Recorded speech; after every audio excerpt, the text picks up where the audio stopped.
Buat tantangan ya, saya dikasih pembahasan mengenai mental health, dan kebetulan saya sebagai HR consultant di salah satu oil company yang kami sekarang sedang kerjakan adalah ada namanya Employee Assistance Program. Jadi program asistensi untuk karyawan. Kebetulan ada dua pemicunya. Pemicunya adalah kejadian COVID-19.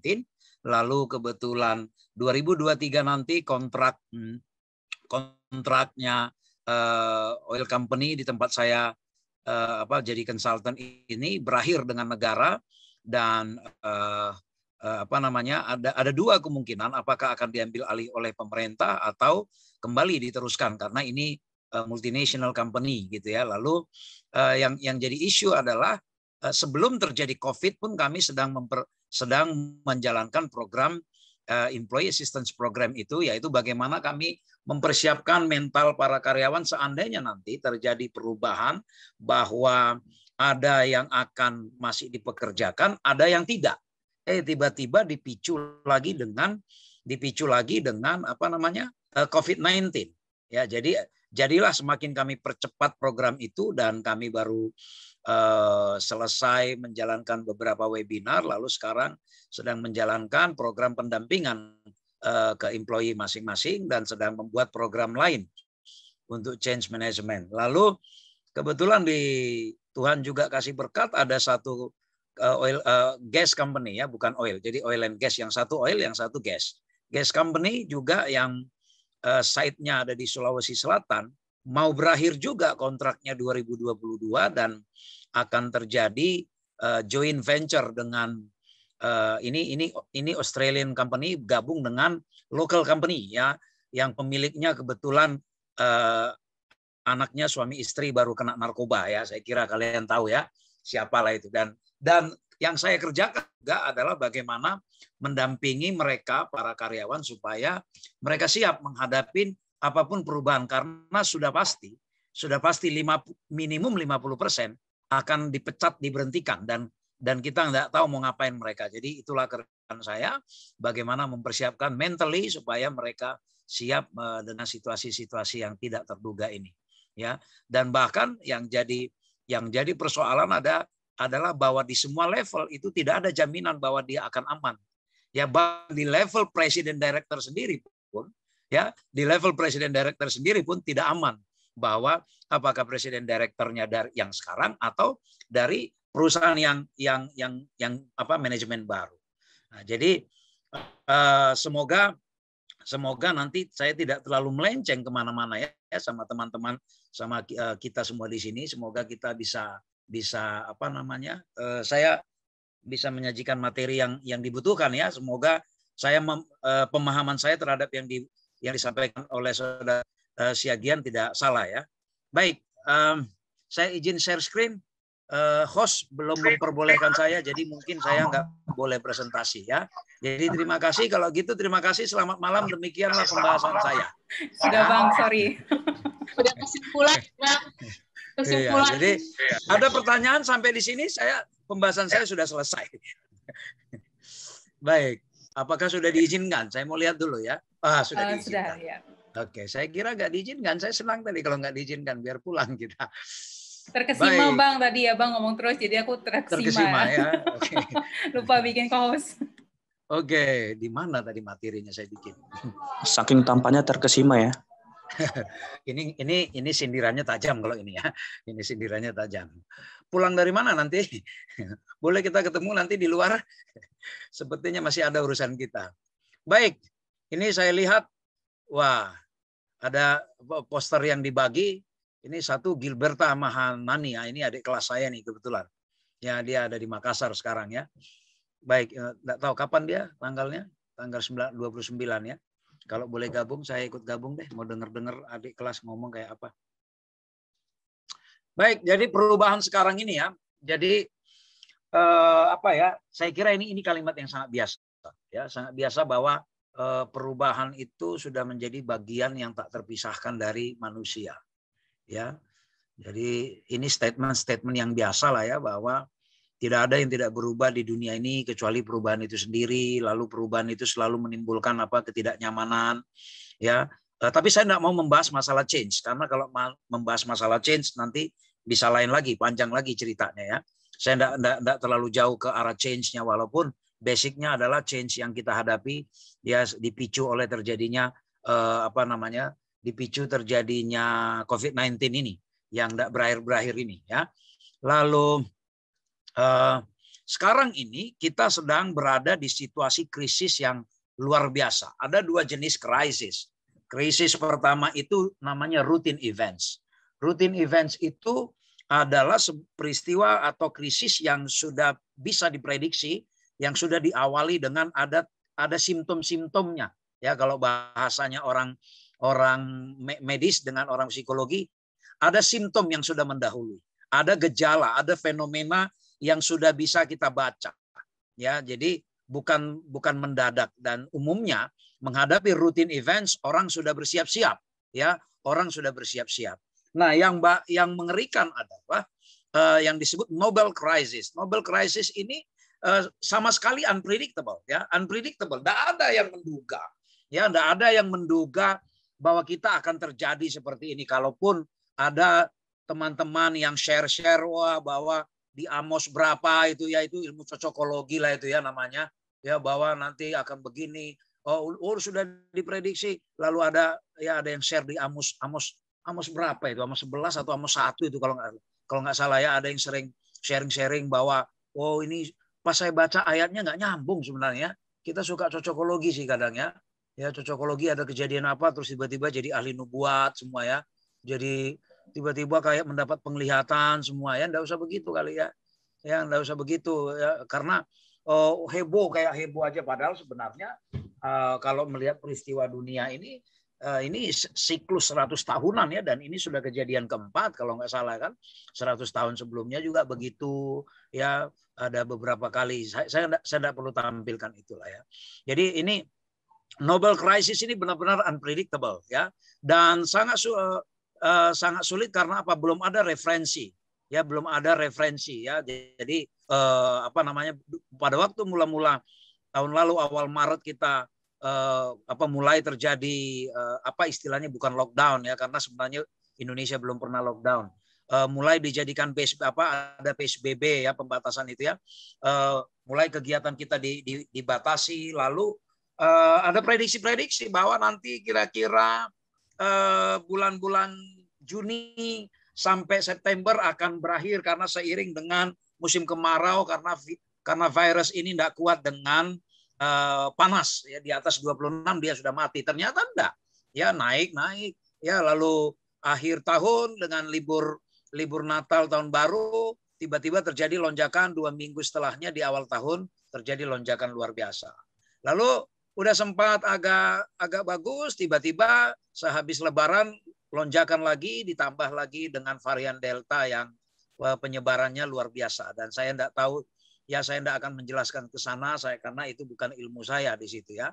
Tetapi yang saya lihat adalah bahwa kita ini semuanya menghadapi ketakutan yang luar biasa ya, ketakutan luar biasa. Macam-macam penyakit orang ya, macam-macam penyakit orang, terutama penyakit-penyakit yang berkaitan dengan mental health ya.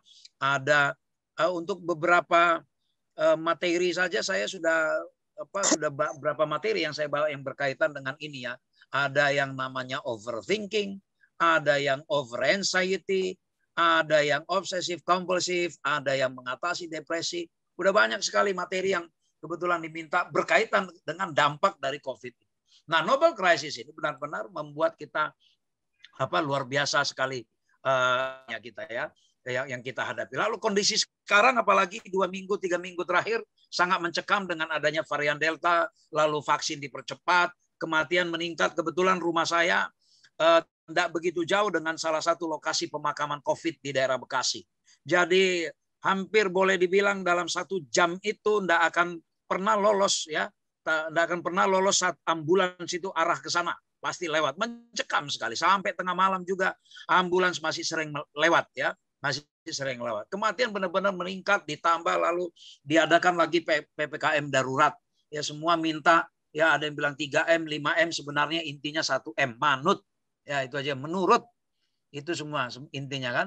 Tapi menurut ya, mau masker mau apa semua itu intinya hanya satu. Coba kita semua menurut.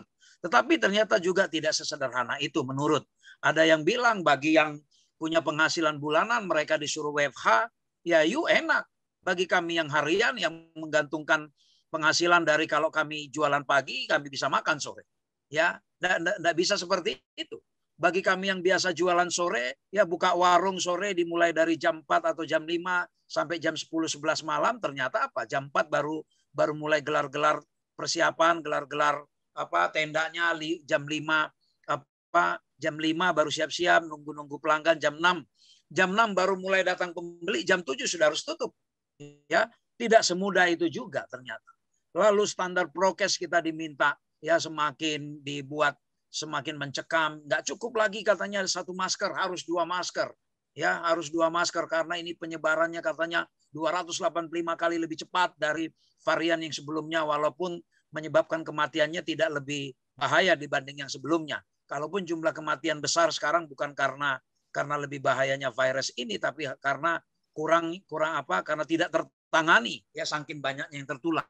Nah, ada beberapa macam anggapan. Saya tidak tahu ahli virus lah itu dan ahli medis lah yang memahami itu.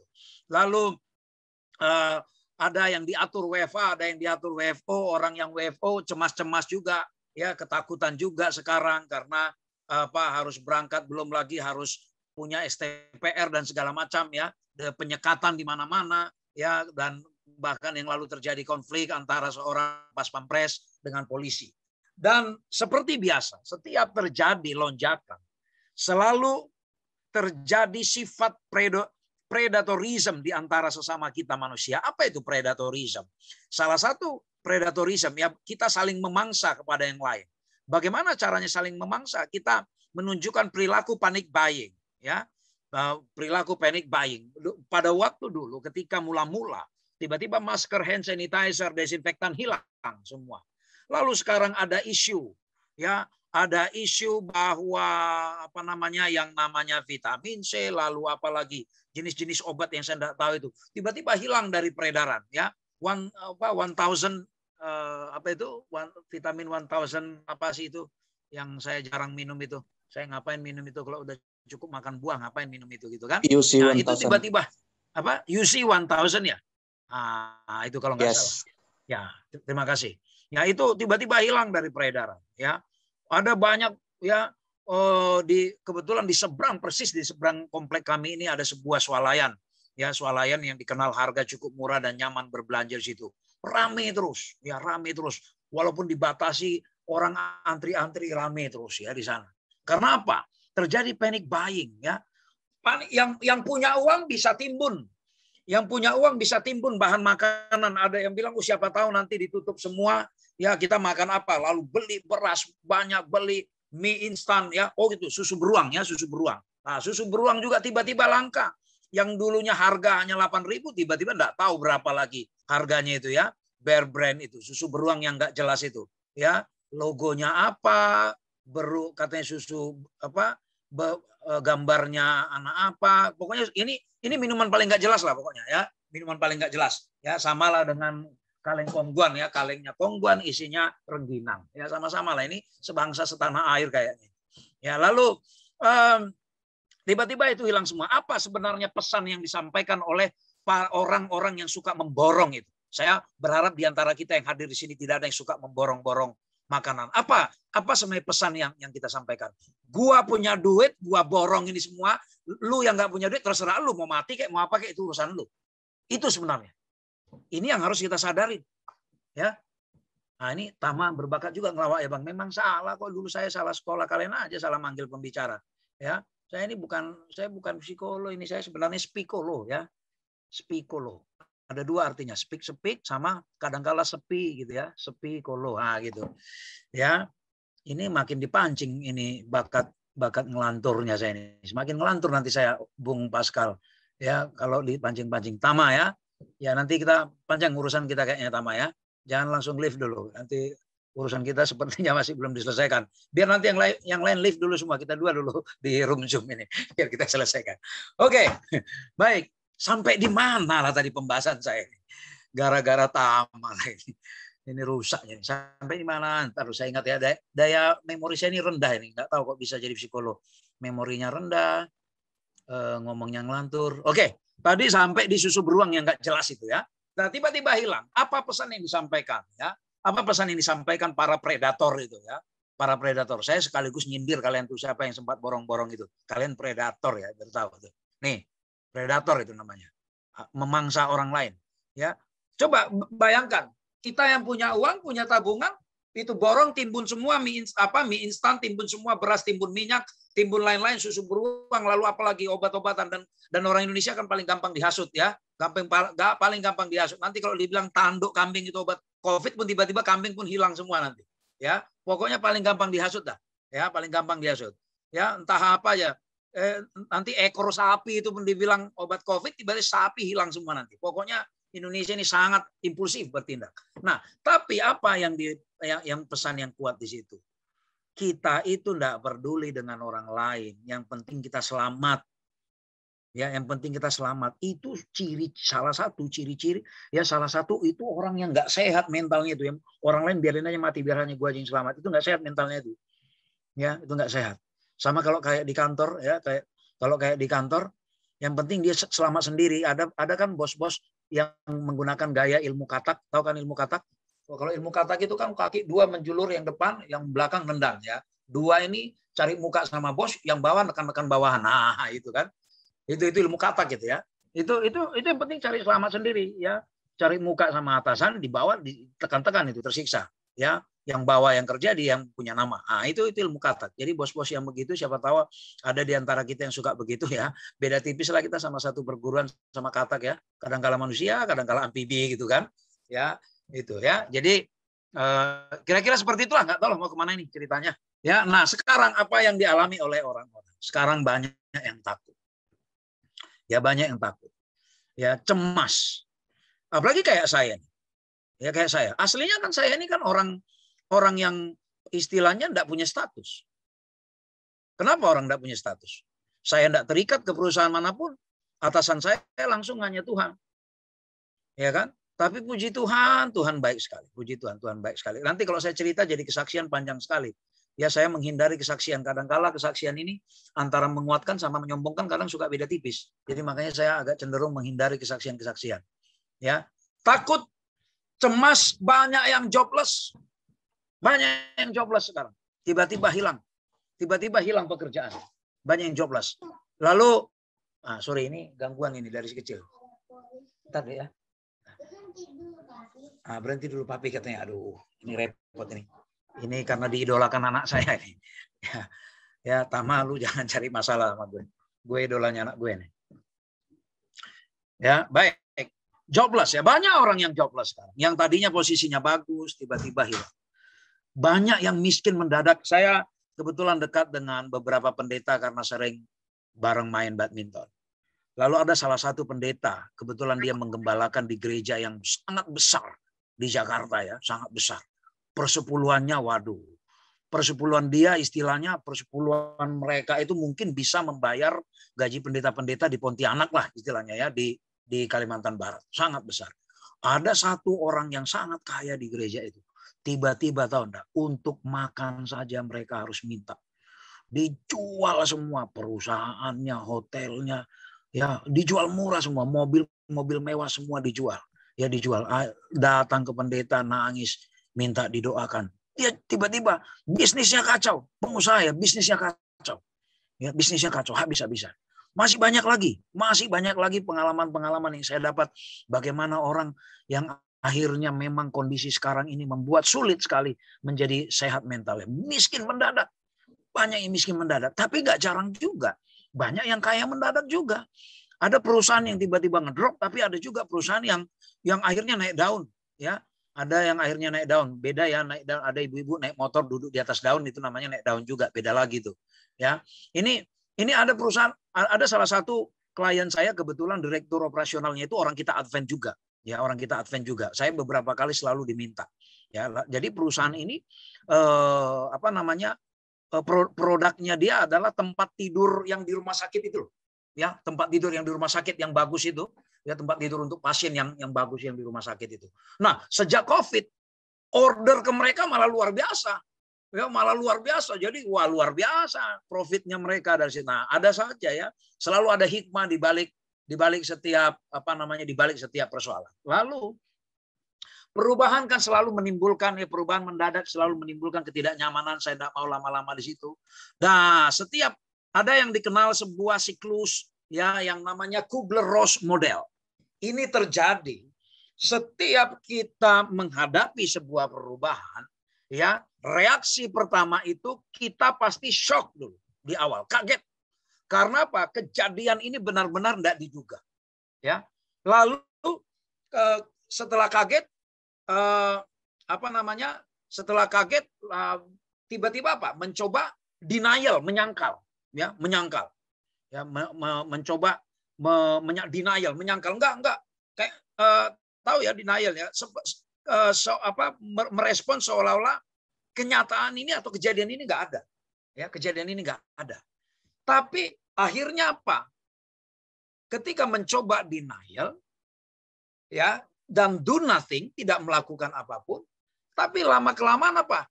Lama-kelamaan mulai merasakan dampak dari kekagetan terhadap perubahan itu.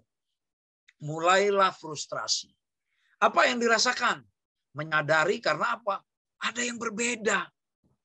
Enggak gini dulu sebelumnya. Yang tadinya kita kerja, yang tadinya misalnya, katakanlah ada beberapa misalnya di klien saya. Yang beberapa level-level yang mereka berharap dari overtime misalnya dari lembur ya dari lembur tiba-tiba di era seperti sekarang tidak ada lagi overtime. Sebelumnya overtime mereka itu bisa mengatasi beberapa kebutuhan mereka, cicilan dan segala macam ya, karena sudah sangat pasti tiap bulan pasti ada overtime yang jumlahnya lumayan bisa diperhitungkan gitu ya. Tiba-tiba sekarang itu hilang, tidak ada overtime. Kerja malah sip-sipan, ya enggak ada dibuat overtime, ya kan? Pemasukan mulai berkurang, kecewa, ya marah sama keadaan ini, ya marah sama keadaan. Kalau dia seorang kepala keluarga, dia mungkin marah sama istri. Kalau dia seorang istri, dia mungkin marah sama anak-anak. Kalau dia adalah seorang anak muda, ya seorang anak muda yang tadinya punya pacar, dia mulai nggak stabil emosinya, mulai marah, mulai gampang marah, minder sama ketika jalan sama pacarnya. Yang tadinya dia jomblo semakin nggak percaya diri dia mau cari lawan jenis ya, semakin nggak percaya diri ya. Yang tadinya mau berencana mau menikah, akhirnya malah ketakutan sendiri, kecewa sekali. Lalu sampai apa akhirnya? Benar-benar di dalam kondisi paling bawah sekali. Depresi tiba-tiba datang. Sebelum depresi kan diawali dengan stres dulu kan. Stres yang tidak bisa dimanage berubah menjadi apa? Depresi. Tiba-tiba hilang energi, suasana hati juga enggak menentu. Enggak ada semangat lagi. Ya enggak ada semangat lagi. Benar-benar tertekan ya, benar-benar tertekan. Mulai mengalami berbagai kalau tidak bisa segera bangkit, mulai mengalami berbagai macam penyakit yang berkaitan dengan mental. Ya, oleh karena kecemasan yang luar biasa, lalu mulai makan terganggu, tidur nggak bisa, ya kan? Tidur nggak bisa, dicoba tidur semakin nggak bisa, lama-lama halusinasi. Atau sebelum halusinasi dia mimpi nightmare dulu ya. Nightmare ada mimpi-mimpi buruk, kadang teriak tengah malam atau kadang-kala seolah-olah ada merasa ditindih kayak ada orang masuk dari kepalanya. Itu sebenarnya bukan karena kerasukan setan, tapi itu adalah gejala depresi yang sangat berat ya, seolah-olah ada orang masuk dari kepalanya mau masuk ke tubuhnya. Itu bukan kerasukan setan. Kalau dia tidak bisa menyelesaikan bangkit. Tapi akhirnya Akhirnya ketika mulai depresi ini mulai dia jalani ya, kalau sampai dalam kurun waktu lebih dari 3 bulan dia enggak bisa selesaikan, enggak bangkit juga, kecenderungannya akan akan mengalami penyakit yang lebih bahaya lagi. Tapi kalau sebelum 3 bulan dia bisa recovery, mulai mencoba melakukan eksperimen ya, mulai coba-coba hal baru. Yang tadinya hilang pekerjaan berharap masih bisa dapat pekerjaan itu lagi, lempar lamaran sana sini kelihatannya sulit sekali, tapi apa akhirnya sepertinya nggak dapat pekerjaan. Hobi saya kebetulan masak, mulailah eksperimen, dibikinlah masakan, mulai coba-coba didagangin di medsos, laku, mulai muncul semangat. Ya mulai datang pesanan, banyak nih pesanan, ya. Mulai, banyak pesanan, ternyata jangan-jangan, mulai ya. Jangan-jangan saya ini sekarang memang saya dikasih Tuhan karunia atau bakat menjadi pengusaha bakery misalnya, atau pengusaha makanan misalnya. Ya mulai cobalah gitu. Akhirnya mulai belajar sana sini, akhirnya bisa saja melupakan rencana yang lama, harus kerja lagi, ya lalu mulai mencoba beradaptasi dengan situasi yang baru. Ya, yang tadinya hanya sekedar saja mencoba-coba bikin masakan misalnya, sekarang menjadi rutin. Mulai bikin pengumuman di medsos, PO, gitu kan? Bikin PO, mulai dia bikin inilah fase pengambilan keputusan, ya, fase pengambilan keputusan. Dia lihat ketika seseorang mulai menekunin itu dan dia lihat relatif emosinya lebih stabil, ya, pikirannya lebih tenang, mulailah dia masuk kepada situasi integrasi. Terbiasa dengan situasi yang baru, mulai lebih percaya diri. Yang tadinya seorang suami dia tidak percaya diri lagi oleh karena kehilangan pekerjaan, penuh dengan kecemasan, tapi mulai ya udahlah, apa boleh buat, ya hilangkanlah gengsi biarpun saya sarjana, ya nggak apa-apa sarjana, apa salahnya rupanya sarjana jadi punya lapak misalnya makanan kecil-kecilan. Kadang-kala kan kenapa tidak terjadi perubahan? Karena kita gengsi. Ya kan gitu kan, kita gengsi. Ya kita punya bakat, sebenarnya ada sebuah ungkapan mengatakan bahwa semua orang memiliki sumber daya yang dibutuhkan untuk sukses. Sebenarnya kita punya banyak potensi. Tapi oleh karena tekanan sosial bahwa di Indonesia ini orang yang hebat adalah kalau kerja di perusahaan asing. Nah, kan gitu kan? Kerja di perusahaan asing, kerja di mana? Perusahaan asing. Gitu kan? Tapi giliran nanti perusahaan asing banyak di Indonesia, dia demo juga itu. Ya, padahal orang tua kan waktu kita berangkat sekolah kan dibilang, ya sekolah yang baik anak ya, biar hebat nanti kamu kerja di perusahaan asing. Giliran perusahaan asing banyak masuk Indonesia, di demo. Padahal waktu anak-anak kita didoakan supaya kerja di perusahaan asing. Nggak jelas memang orang Indonesia ini yang maunya apa gitu ya, nggak jelas. Nah, jadi bayangan kita, wah lebih terhormat lah kalau sebagai karyawan, manajer, ya GM gitu ya. GM, tahu GM, General Manager, bukan General Manager saya bilang, General Meeting kan, GM kerjanya meeting terus, nggak pernah kerja meeting, pokoknya meeting, General Meeting lah, meeting umum terus pokoknya, ya GM ya, Director ya kan, wah ini itu lebih hebat, orang Indonesia kan lebih hebat, lebih bangga menjadi punya pangkat itu dibandingkan dia punya usahanya apa itu, punya beberapa warung bebek ya gitu, punya warung bebek, apalah kamu dagang bebek lagi, bebek nggak pernah mandi lu, jual pula ada macam-macam ya. Nah lalu kita kan selalu lebih bangga yang seperti itu gitu kan, kita lebih bangga yang seperti itu. Nah akhirnya ketika kita tidak bisa recovery dari situ, maka akan bernostalgia. Banyak sekali klien saya sedang pegang beberapa orang yang yang saya tangani di proses coaching and counseling. Persoalannya tahu enggak apa? Denial. Kamu kan sebenarnya punya bakat ini tuh, saya kan udah sekolah tinggi harus denial ya. Dia berusaha pokoknya gimana supaya balik lagi kerja jadi karyawan gitu kan. Entah apapun ceritanya pokoknya harus jadi karyawan gitu. Padahal sebenarnya dia punya bakat yang lain, bisnis, tapi bagi dia ngapain sih dagang gitu ya. Nah, orang kita kan bisnis itu yang hebat kalau punya perusahaan besar kan gitu kan. Itu baru dibilang hebat, padahal kan perusahaan besar juga dimulai dari kecil. Nah, inilah siklus ya. Siklus kita ketika kita menghadapi perubahan yang kita tidak duga tadi itu. Di mana posisi kita sekarang di siklus yang tadi? Ya, di mana? Teman-temanku sekalian, saudara-saudara sekalian, ya semua kita satu iman semua di sini, walaupun kita datang dari gereja yang berbeda-beda, ya. Di mana posisi kita? Kalau kita yang saya katakan sebenarnya fase paling krusial itu adalah di fase denial. Kalau kita bisa segera acceptance, ya, self acceptance, penerimaan diri. Kalau kita segera menerima dengan situasi yang ada, kita bisa segera cepat melewati fase depresi itu. Tapi kalau kita denial terus, nanti ketika kita masuk ke fase frustrasi dan depresi, itu berat sekali, luar biasa sekali perjuangan kita masuk ke situ. Iya, kalau kita bisa bangkit dari depresi. Kalau berhenti mentok di depresi itu, ya selamat jalan. Ya, tambah pasien di rumah sakit jiwa. Ya, itu berhenti. Tapi kalau kita bisa recovery, mau accept dengan situasi, bawa diri, oh ternyata Tuhan juga kasih banyak sebenarnya kasih banyak potensi karunia bagi saya, kok tinggal bagaimana saya mau mengakui itu. Kadang-kala kan kita kan karena gengsi aja, ya.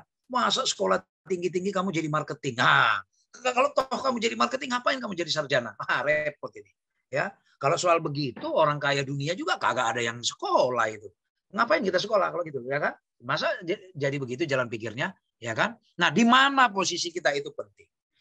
Mental health itu kalau di definisinya WHO kira-kira seperti inilah ya. Ini sudah definisi pakem dari WHO lah. Saya coba persingkat bahwa dikatakan orang yang sehat mental adalah mental health adalah situasi di mana orang itu mampu mengenali potensi dirinya. Misalnya saudari Ines, dia tahu bahwa dia punya potensi bermacam-macam. Tidak denial, tidak menyangkal. Ya. Tidak menyangkal. Misalnya saudari Dita, kalau dibilang, kamu bakat loh jadi sales. Sales enak aja menghina lo. Loh. Jangan salah loh, profesi yang masuk surga nanti sales. Ya, profesi yang masuk surga nanti sales. Kenapa? Ya, ini ada anekdot. Satu kali, ini anekdot ini ya, supaya jangan ngantuk. Soalnya udah mau jam 8 kurang. Satu kali Tuhan panggil profesi per profesi. IT katanya, dipanggil IT. Siapa yang IT sini? Barislah orang IT. Kalian IT ini pura-pura aja kerja di depan laptop padahal kalian buka-buka saham, hacker kalian itu katanya. Enggak boleh masuk surga. Wah, orang IT semua pulang. Lalu yang berikut, dari mana kalian? Finance Tuhan. Finance, apalagi finance. Tukang ngutak-ngatik pajak, ya kan? Tukang ngutak-ngatik pajak. Oh, enggak, pulang kalian, enggak boleh masuk surga. Wah, sekarang masuk lagi berikut. HRD, gitu kan? HRD datang, dari mana ini? HRD. Wah, kalian HRD suka ngurangi gaji karyawan lagi. Katanya, nggak boleh. Jahat kalian waktu di dunia. Pulang-pulang nggak boleh masuk surga. Terakhir rombongan besar, takut-takut karena dilihatnya semua udah ditolak. Datang ini. Ini dari mana ini kok pada takut? Sales Tuhan katanya. Oh, oke. Sales dan marketing ya? Iya. Kalian boleh masuk surga. Karena kalian selama di dunia sudah susah selama ini. Sekarang giliran kalian lah masuk surga. Itulah kira-kira ya. Setiap orang kalau kita misalnya, kalau bilang kamu hebat kamu, bakatmu sales bagus, enak aja, ya kan? Itu lihat itu. Saya juga pengajar salesmanship. Saya tahun 2016-2017 saya konsultannya, saya sebut saja mereknya ya, konsultannya tim marketing Bank BTN Syariah. Tahu dari semua marketingnya itu hanya 1% yang saya tanya siapa yang dari awal cita-citanya memang jadi sales atau marketing. Hanya 1%. Sisanya itu nggak ada. Semua itu karena terjebak, karena kepaksa, ya nggak ada lah posisi lain ya udah akhirnya marketing. Padahal di perusahaan-perusahaan orang-orang hebat itu kan dari jalur marketing sama jalur finance kan. Nah itu makanya saya sekarang juga bukan hanya psikolog, saya juga sekolah di bisnis juga. Nah ini ya, situasi di mana seseorang mampu mengenali potensi dirinya, mampu mengelola stres kehidupan yang wajar. Ya, kalau orang manusia ada stres itu wajar, kalau manusia nggak ada stresnya itu malah nggak wajar itu. Ya, malah nggak wajar itu. Itu masih punya emosi atau enggak itu gitu loh. Ya, emosinya masih berfungsi atau enggak itu. Kalau emosi seseorang masih berfungsi ya pasti ada stresnya. Tapi stres kan dua macam. Ada yang eustress, ada yang distress. Eustress adalah stres yang positif. Ya, stres yang positif misalnya ketika katakanlah mahasiswa dia tahu mau ujian 2 bulan lagi, dia kelola stresnya dari sekarang, dia cicil. Ya, distress, ya baru stres yang negatif adalah distress. Itu yang membuat orang cemas, dagdikduk, berdebar-debar, ya kurang tidur, leher tegang, mata merah, dan segala mudah marah, ya lalu nggak mau makan, dan macam-macam, ya nggak bisa tidur dan segala macam. Jadi inilah beberapa kondisi definisi mental health berdasarkan WHO. Ya saya tidak mau lama-lama di situ. Ini slide saya masih banyak lagi. Saya sudah siapkan slide 200 slide kira-kira. Jadi selesai jam 10 mungkin. Ya kalau ada yang nggak berkenan boleh leave room. Kalau ada yang menunggu saya sampai jam 11 ayo. Ya. Nah, yang menjadi persoalan di dalam mental health adalah sering adanya stigma, Bapak Ibu, saudara-saudara sekalian, hai orang-orang muda, ya. Ada stigma. Stigma apa?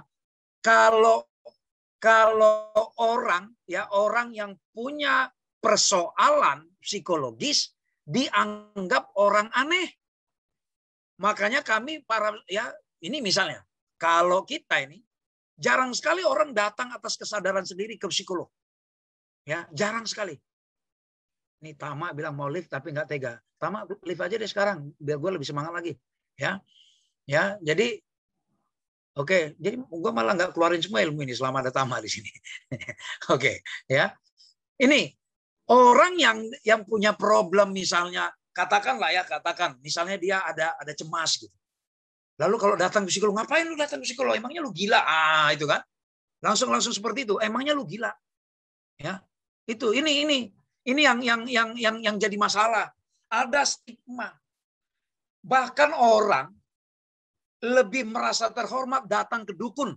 Dengan istilahnya dukun itu kan disebut orang pintar kan? Ya, orang pintar. Hanya orang bodoh yang datang ke orang pintar, bukan? Ya, jadi orang yang datang ke dukun itu orang bodoh itu. Ya kan orang pintar katanya. Berarti yang datang orang bodoh minta nasihat ke situ kan? Ya. Itu. Nah, jadi sementara orang yang sudah profesional datang ke profesional itu dianggap aib. Ya, dianggap aib. Ini yang jadi masalah.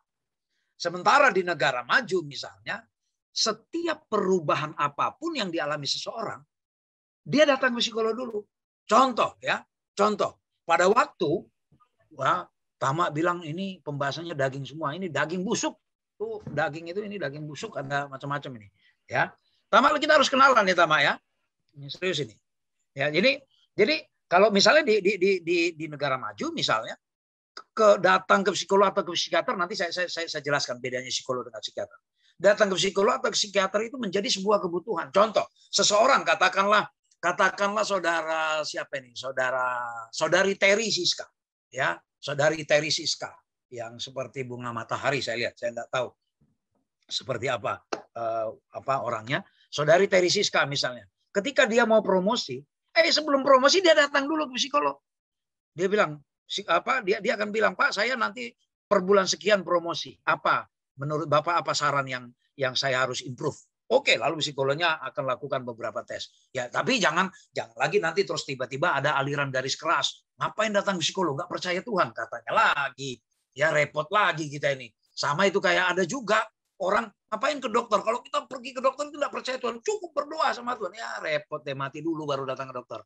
Ya kan susah itu ya. Jadi ini yang kadang-kala ada aliran-aliran garis keras juga di semua aliran agama. Kadang-kala ada yang begitu, aneh-aneh juga kadangnya. Gitu. Nah, ini yang jadi masalah terutama kalau bicara mental health di Indonesia. Ini adalah sesuatu aib. Ini kan tiba-tiba populer karena era pandemi sekarang ini. Ya, karena era pandemi. Sebenarnya mental health ini dari dulu isu yang istilahnya kayak gunung es ini. Ya kayak gunung es. Yang hanya sedikit yang muncul di permukaan, di bawah itu sebenarnya banyak sekali. Tapi oleh karena stigma, kalau punya persoalan psikologis dianggap lari satu kamar. Itu yang repot. Datang ke psikolog dianggap sudah berpenyakit jiwa. Padahal sebenarnya untuk development, untuk mendevelop diri sendiri, kita perlu datang ke ahlinya, kan gitu ya. Nah, itu yang jadi persoalan. Nah, beberapa ciri orang sehat mental, ya saya nggak mau lama-lama di sini ya. Ini kan hal-hal yang mudah kalian browsing lah di internet ya. Kita mau coba lihat nanti aplikasi-aplikasi ya. Ya, ciri-ciri orang sehat mental ini. Satu, PD. PD dalam arti bukan PD yang ada juga percaya diri yang nggak benar ya. Ada percaya diri yang nggak benar. Jadi temanku orang-orang muda maupun rekan-rekan yang ya saya bilang orang muda semua lah kita ya. biar semangat ya. Saya juga senangnya dipanggil orang muda kok. Ya. Dan saya pantang dipanggil Bapak ya di sini. Panggil abang saya boleh, panggil nama boleh, biar muda terus kita. Ya, percaya diri yang baik ya ada juga ya sorry. Percaya diri itu jangan jadi tujuan ya. Jangan jadi tujuan. Biarlah percaya diri itu adalah akibat atau konsekuensi otomatis karena kita memiliki itu yang bawah. Karena kita memiliki self esteem yang baik. Apa maksudnya? Ketika kita punya harga diri yang baik. Apa ini maksud self esteem atau harga diri yang baik? Kita mampu menilai diri kita dengan benar, kita tahu apa kekurangan kita tahu apa kelebihan yang Tuhan berikan kepada kita, dan kita berdamai dengan kekurangan kita, dan kita mampu mengeksplor kelebihan kita tanpa menyombongkan. Itulah self esteem yang baik. Percaya diri adalah konsekuensi otomatis, jangan dijadikan target. Karena kalau dijadikan target nanti kalian bisa lari ke narkoba, ya bagaimana supaya percaya diri. Para grup musik ya, grup musik, perhatikan beberapa grup musik. Sebelum mereka konser mereka nyimeng dulu. Ada yang nyimeng, ada yang macam-macam ya, ada yang minum apa ngepil lah, nyuntik lah dan segala macam. Nah, ada lagi ya bagi yang tinggal di Jakarta misalnya. Ini saya lihat ada yang di Medan, ada yang di mana-mana ini ya. Bagi yang tinggal di Jakarta itu di daerah Perumpung itu, daerah Jatinegara kalau dulu sebelum situasi COVID, awas ya tiba-tiba tamak nanti cari gara-gara ke gue gara-gara cerita ini ya. Ya, misalnya tiba-tiba kalau maghrib itu banyak itu orang yang percaya diri di pinggir jalan, ya nyegat-nyegat, tahu tuh nyegat-nyegat kan, nyegat-nyegat yang naik mobil, nawarkan apa? Nawarkan diri percaya diri, itu percaya diri yang salah. Ya, jadi ciri-ciri orang mental health percaya diri ketika menghadapi situasi atau orang baru, ya persoalan ya beberapa yang sering kenapa saya yang sekarang saya kerjakan ini adalah change management. Kenapa? Karena banyak orang tidak siap dengan perubahan mendadak. Ya, banyak orang tidak siap dengan perubahan mendadak, tidak fleksibel, tidak agile ya, tidak lincah, ya, tidak lincah dan tidak fleksibel. Ya, nanti Senin depan saya berbicara di satu kampus, boleh kalau mau ikut nanti saya kasih brosurnya, boleh. Kita bicara di situ ya. Saya jadi dosen tamu di situ. Bagaimana supaya agile dan fleksibel menghadapi segala situasi. Lalu optimis, ya optimis. Apa ini optimis? Salah satu ciri-ciri orang sukses itu adalah optimis. Nggak ada orang pesimis itu yang berhasil. Nggak ada itu. Dikit-dikit udah ragu dulu. Baru tidak self blaming, tidak menyalahkan diri sendiri. Kalau dari versi Alkitab, ya apa? Berbahagialah kita yang merdeka. Kita kan dimerdekakan ya. Orang-orang yang selalu dihantui rasa bersalah adalah orang yang belum merdeka ya, orang yang belum merdeka. Nah, ini beberapa ciri-ciri orang mental yang mentalnya sehat. Ciri-ciri orang yang tidak sehat mental secara fisik ya, punya masalah makan atau tidur, enggak merawat diri ya, mau mandi atau enggak, sikat gigi atau enggak, ya bangun mau jam berapa, rambut kayak landak, mulut bau naga, ya kan? Mulut bau naga itu, terus ada mengeluh yang tidak jelas. Apa mengeluh yang tidak jelas? Biasanya ini berkaitan dengan hal dengan hal psikis juga, itu namanya psikosomatis. Ya, psikosomatis. Merasa ada sakit tapi dicari-cari ditemukan sebenarnya enggak ada. Ya. Lalu ada yang mati rasa. Lalu kalau secara emosi, moodnya, suasana hatinya itu terjadi perubahan suasana hati yang tidak seperti biasanya. Ya, hilang semangat, merasa tidak berdaya, kecewa, cemas ya kira-kira gitu. Dari segi behavior, withdrawal ya, menarik diri. Yang tadinya mau berbaur sama teman-temannya ini tidak mau, tiba-tiba menyendiri gitu ya. Menyendiri terus menutup diri, akses WA tiba-tiba semua diblok gitu ya. Lalu sering konflik sama orang ya. Pernah nggak perhatiin ada cewek atau cowok gitu asal pacaran putus terus, ribut terus ya, sering konflik.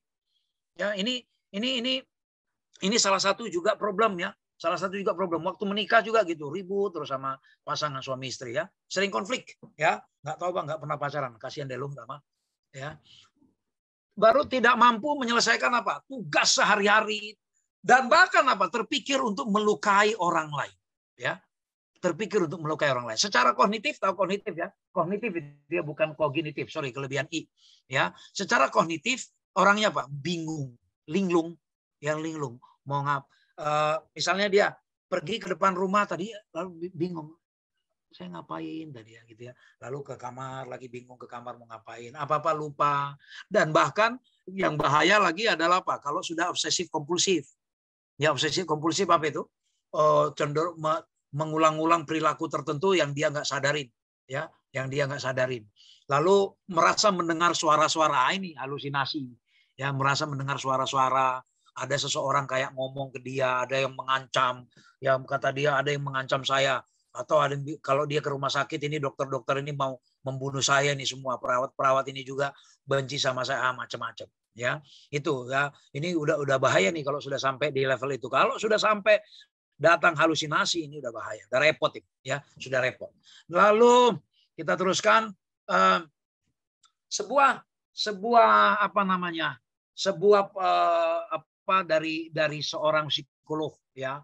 Ada yang bilang begini, mereka yang tetap berharap bisa bersatu dengan orang-orang yang dicintai, yang merasa punya sesuatu yang perlu dituntaskan di masa depan, yang punya keyakinan kuat, yang punya kesempatan lebih banyak daripada mereka yang kehilangan harapan. Inilah orang-orang yang sehat mentalnya, ya, orang-orang yang mau yang memungkinkan menikmati bahagia. Artinya apa?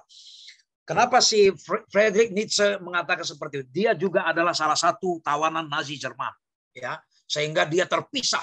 Tapi ketika dia terpisah, nanti saya cerita juga versi apa tawanan yang lain ya, yang sangat terkenal ya, yang bernama Viktor Frankl. Nanti saya cerita juga.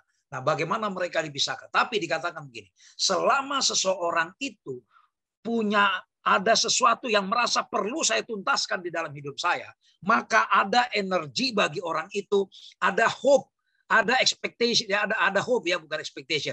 Kalau di bahasa Alkitabnya itu apa? Iman, pengharapan, dan kasih. Ketika seseorang tidak punya pengharapan lagi, ya apa yang mau kita andalkan dari orang itu ketika tidak punya pengharapan? Pikirannya apa? Bunuh diri, ya, bunuh diri. Banyak orang yang punya perilaku ingin bunuh diri. Ya, beberapa waktu yang lalu saya mengampu satu acara KKR online, ya, ada banyak persoalan psikologis yang disampaikan. Salah satunya apa? Ada keinginan bunuh diri. Kenapa? Karena merasa sudah tidak ada harapan lagi. Ya, merasa sudah tidak ada harapan lagi. Karena merasa kayaknya dunia ini gelap. Ya, kayaknya dunia ini gelap. Seorang yang bernama Viktor Frankl, ya, orangnya pintar, cerdas, ya, dan orang Kristen yang baik, ya. Orang Kristen yang baik. Sering baca Alkitab. Seorang dosen, seorang ahli di laboratorium juga, ya, ahli neurologi juga dia ya.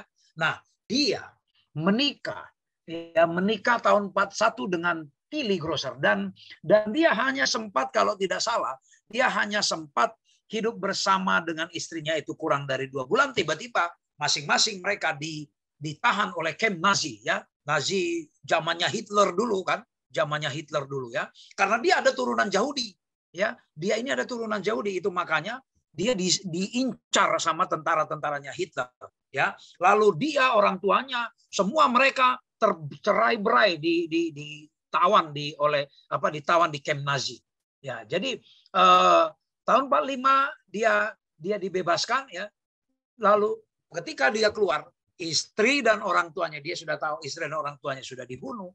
Dia hanya punya saudara perempuan, itu pun sudah merantau ke Australia, ya. Pada saat itu tidak mudah untuk pergi ke Australia. Tetapi apa yang terjadi, ya? Apa yang terjadi ketika dia di camp Nazi? Saya mau cerita sedikit. Ketika di camp Nazi, bagi dia pemandangan orang dipukulin, disiksa dan bunuh diri adalah pemandangan yang biasa. Sangat biasa sekali. Karena apa? Ya, tentara-tentara Nazi itu sangat kejam. Ya, sangat kejam. Lalu mereka berbuat ketika baris pagi-pagi misalnya, udah baris benar pun tetap saja salah, dipukulin juga sama tentara Nazi. Jadi bagi Viktor Frankl dan beberapa tawanan yang lain itu sudah terbiasa dengan perlakuan kekerasan yang dilakukan oleh tentara Nazi ini. Ya, lalu jatah makanan juga sedikit. Tapi perhatikan, yang menarik dia bilang bahwa ada orang-orang yang bertubuh lebih besar, ya, yang bertubuh lebih besar. Dia ingin dapat makan lebih banyak, ya, sesama tawanan ini. Dia ingin dapat makan lebih banyak dan nggak mungkin nambah karena jatahnya sama semua. Lalu dia pukul orang lain yang lebih lemah dari dia ambil makanan. Lalu Viktor Frankl dan beberapa teman lainnya mencoba selalu berbagi makanan. Makanan mereka sudah sedikit, mereka selalu membagikan. Ada siapa yang kurang, siapa yang kurang. Tapi apa yang terjadi? Sepanjang observasinya Viktor Frankl, orang-orang yang justru menganiaya orang lain, yang minta jatah makanan lebih banyak, justru mereka yang paling banyak mengalami bunuh diri dibandingkan orang yang mau berbagi itu. Ya, yang mau berbagi. Lalu dia mulai lagi berpikir saat itu. Dia pikir begini. Dia hanya punya harapan, semoga saya satu waktu bisa bertemu dengan istri saya. Itu saja terus. Semoga dia terus memupuk cintanya walaupun dia tidak bisa berkomunikasi dengan istrinya. Oleh karena itu dia bilang, saya tidak mau mati bunuh diri di sini. Saya harus berguna tinggal di kamp Nazi ini. Lalu apa yang dia lakukan? Ya, jadi kalau masalah COVID ini kecil bagi ceritanya kamp Nazi. Kalau teman-teman, saudara sekalian mau baca bukunya dia, Man Search for Meaning, itu bagus sekali ceritanya. Ya, sudah diterjemahkan berbagai macam bahasa karena memang cerita ini sangat menginspirasi sekali. Seorang Protestan yang baik sekali si Viktor Frankl ini. Lalu dia mulai berpikir begini. Dia melihat banyak orang yang stres, depresi, frustrasi, mulai ngomong sendiri. Lalu dia mulai berpikir, apa yang bisa saya lakukan di sini? Karena kalau saya ikutin orang-orang ini, saya pun bisa depresi. Mulailah dia menjadi konselor bagi orang-orang itu. Dia mulai menyediakan telinga, menjadi teman cerita para tawanan yang lain, memberi kekuatan. Lalu beberapa tawanan yang lain pun mulai ikut dengan dia, menjadi konselor juga bagian lain. Apa yang terjadi? Mereka lebih sehat. Ya, mereka lebih sehat dan tidak terpikir untuk bunuh diri. Tapi karena di sana umumnya orang-orang di camp itu lebih baik mati saja karena disiksa terus. Apapun yang mereka buat akan disiksa terus. Itulah keputusan yang dibuat oleh si Viktor Frankl. Lalu Viktor Frankl sembari dia jadi konselor, dia menuliskan, ya, dia membuat tulisan. Itulah beberapa tulisan. Dan tulisan dia menjadi salah satu aliran psikologi, ya, logoterapi namanya. Jadi ada satu terapi yang namanya logoterapi, ya, itu adalah penciptanya Viktor Frankl. Itu terapi ini adalah terapi yang diberikan kepada orang-orang yang mengalami situasi yang sangat traumatis sekali, yang situasi yang sangat depresif sekali. Ya, terapi yang dari logoterapinya Viktor Frankl itu sangat ampuh untuk itu. Dia katakan bahwa menjadi manusia adalah menjadi bertanggung jawab. Bertanggung jawab secara eksistensial. Bertanggung jawab terhadap keberadaannya sendiri di atas dunia. Jadi setelah dia dalam keadaan susah, dia merenung. Dalam konteks rohani, karena dia seorang Kristen yang baik, dia bilang, tidak mungkin Tuhan tidak punya rencana saya ada di camp ini. Saya harus bertanggung jawab terhadap eksistensi diri saya. Ya, jadi setiap orang yang merasa dirinya nggak berguna lagi, dirinya nggak ada harapan lagi, belajarlah ke Viktor Frankl. Ya, di dalam situasi yang setiap hari penuh dengan ancaman tembakan bedil senjatanya para tentara Nazi, tapi dia katakan, saya harus eksis sebagai manusia yang bertanggung jawab. Saya harus mempertanggungjawabkan keberadaan diri saya ini di sini, karena saya yakin tidak mungkin saya tidak punya tujuan. Tuhan izinkan saya ada di camp ini. Luar biasa pemikiran dia. Sangat luar biasa. Ketika semua orang, ya, banyak orang berpikir mau mati saat itu, tapi justru dia berpikir bagaimana saya supaya bermakna. Itu makanya bukunya disebutkan Man Search for Meaning. Ya, manusia mencari makna. Ya, makna itu harus ditemukan dan bukan orang lain. Artinya gini, hidup kita ini berarti atau tidak, bukan orang lain yang menentukan. Kita yang membuat. Kalau dalam bahasa saya sering katakan jangan biarkan orang lain menentukan nasibmu. Tapi dirimulah sendiri yang harus menentukan nasibmu. Jangan biarkan karena you di PHK dari perusahaan, lalu kita anggap perusahaan ini yang sudah mendatangkan malapetaka sama kita. Jangan biarkan pihak lain yang menentukan nasibmu. You bisa menentukan nasibmu sendiri. Nah, itu ya. Inilah tulisan, ya, inspirasi dari si Viktor Frankl. Ketika orang gagal memahami eksistensi dirinya, ketika orang gagal di dalam menghadapi situasi yang sulit, maka orang-orang akan mengalami sebuah penyakit neurosis namanya, ya. Neurosis, ya, kecemasan, ya, kecemasan yang luar biasa. Neurosis apa? Neurosis spiritual atau neurosis eksistensial namanya. Apa itu neurosis spiritual eksistensial? Banyak orang yang merasa dirinya hampa di tengah keramaian, tapi dia kesepian. Dia merasa sudah tidak berguna lagi. Saya sebagai laki-laki saya nggak berguna lagi, sebagai istri nggak berguna lagi. Kebetulan istri dia katakan dia nggak punya anak, dia merasa saya nggak berguna. Apalah artinya saya sebagai istri kalau nggak bisa punya anak, gitu kan? Lalu laki-laki apalah gunanya? Macam-macam, merasa hampa, ya. Lalu apa? Mencoba mengatasi dengan perilaku aneh-aneh yang justru apa? Menyakiti diri sendiri, orang lain, masyarakat, dan bahkan ketiga-tiganya sekaligus. Ya, akhirnya apa? Inilah yang disebut dengan perilaku antisosial. Ya, akhirnya memunculkan perilaku yang aneh-aneh. Bahkan seperti yang saya katakan tadi, kita akhirnya bukannya pergi ke Tuhan, pergi ke orang pintar, pergi ke dukun, sementara dukunnya sendiri punya persoalan hidup, kok kita datangin dia, gitu kan? Nah ini, ya. Lalu itu yang disebut neurosis spiritual. Yesaya 26 ayat 3 katakan apa? Janganlah kecut dan tawar hati sebab Tuhan Allahmu menyertai engkau kemanapun engkau pergi. Pertanyaannya, kemana perginya kalau tidak tahu arahnya? Itu kan tadi ciri-ciri sehat mental adalah apa? Tahu atau orang yang punya tujuan. Oleh karena itu nih teman-teman sekalian, saudara-saudara sekalian, ya sahabat-sahabatku sekalian. Tentukan tujuan hidup kita. Jangan seperti apa? Sebuah kisah nyata Albert Einstein. Albert Einstein rutin setiap hari naik kereta api ketika dia jadi dosen di Universitas Wina. Satu kali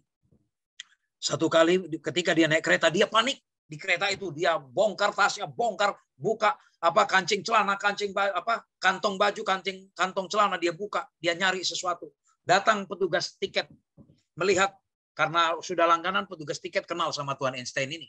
Tuan Einstein, saya lihat Anda sepertinya panik sekali, kata petugas tiket. Iya, katanya. Tiket saya hilang, kata dia. Oh, udah enggak apa-apa.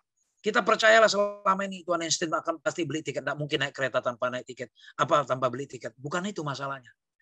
Ya, bukan itu masalahnya. Kebetulan hari itu dia punya jadwal lain. Ya, kebetulan dia punya jadwal lain. Dia bilang apa? Saya lupa, saya nanti harus turun di stasiun mana. Dan itu soalnya tertulisnya di tiket itu. Itu persoalannya. Banyak orang naik kereta api tapi tidak tahu tujuannya. Seperti kita. Kita hidup tapi tidak tahu sebenarnya mau kemana. Janganlah kecut dan tawar hatimu sebab Tuhan Allahmu menyertai engkau kemanapun engkau pergi. Pertanyaannya kalau kita tidak tahu mau pergi kemana, apa yang mau kita doakan kepada Tuhan? Itu pertanyaannya. Ya, kalau kita tidak tahu arah hidup kita mau kemana, maka apa yang terjadi? Kita mengalami kevakuman eksistensial, kehampaan hidup. Ketika kekosongan, apapun bisa mengisinya. Ketika kosong pikiran, ya bosan, bingung, perilaku agresif, pasif, niat-niat jahat. Makanya dikatakan, ya ketika kita nganggur, pikiran kita kosongkan, nggak mau melakukan kegiatan apa-apa, misalnya, hati-hati. Disitulah muncul kejahatan, ya kan? Disitulah muncul kejahatan. No job, nongkrong, no money, no dong, nah, kan gitu kan istilahnya. Ya, makanya jangan biarkan hidup kita ini nganggur-nganggur.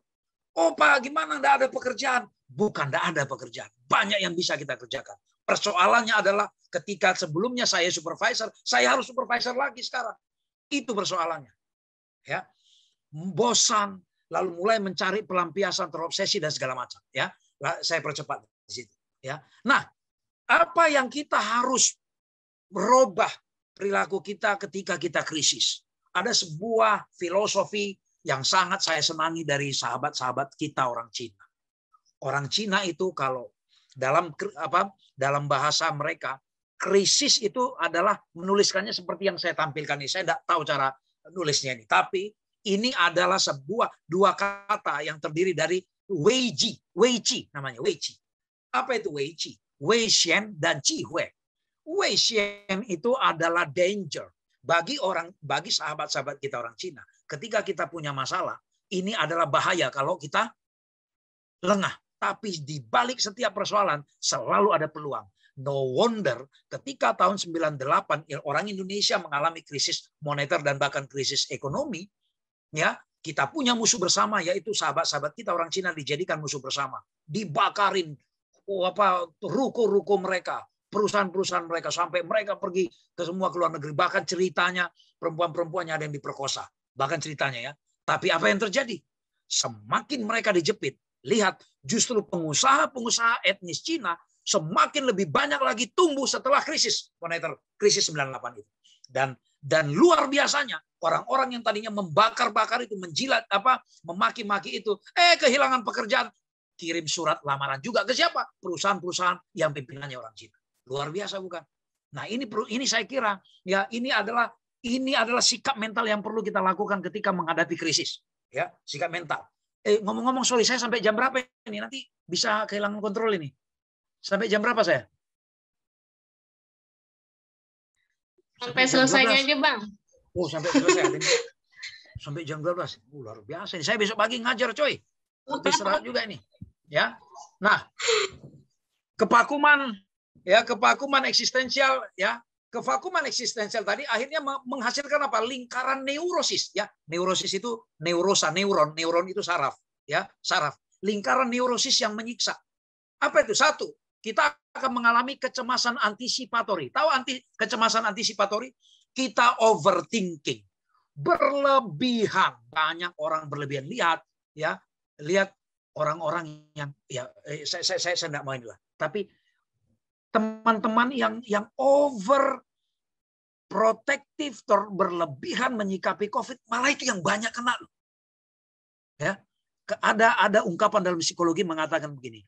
What you resist will persist, ya. What you resist will persist. Apa yang Anda tolak, justru itu yang akan kuat. Saya tulis di kolom chat ya. What you resist will persist, ya. Dalam bahasa gampangnya, jangan terlalu benci sama sesuatu. Dulu istri saya kan orang Jawa. Ya, dia paling nggak suka sama orang Batak. Kutuklah dia dapat suami orang Batak tuh, lihat. Dapat suami orang Batak ya. Tuh, dapat saya kan cinta banget dia. Oh, saya tinggal sebentar udah cari-carian itu. Ya. Itu ya. Makanya jangan benci-benci banget. Ya, jangan benci banget sama sesuatu. Makanya orang tua bilang dulu, misalnya kalau Ines hamil gitu, kamu jangan benci banget sama si siapa tadi, si Tama. Nanti anakmu mirip dia. Itu loh. What you resist will persist. Karena apa? Pikiran kita kan, metabolisme tubuh kita ke sana semua. Bukan sebuah apa namanya rahasia, bukan sebuah misteri yang bersifat apalah.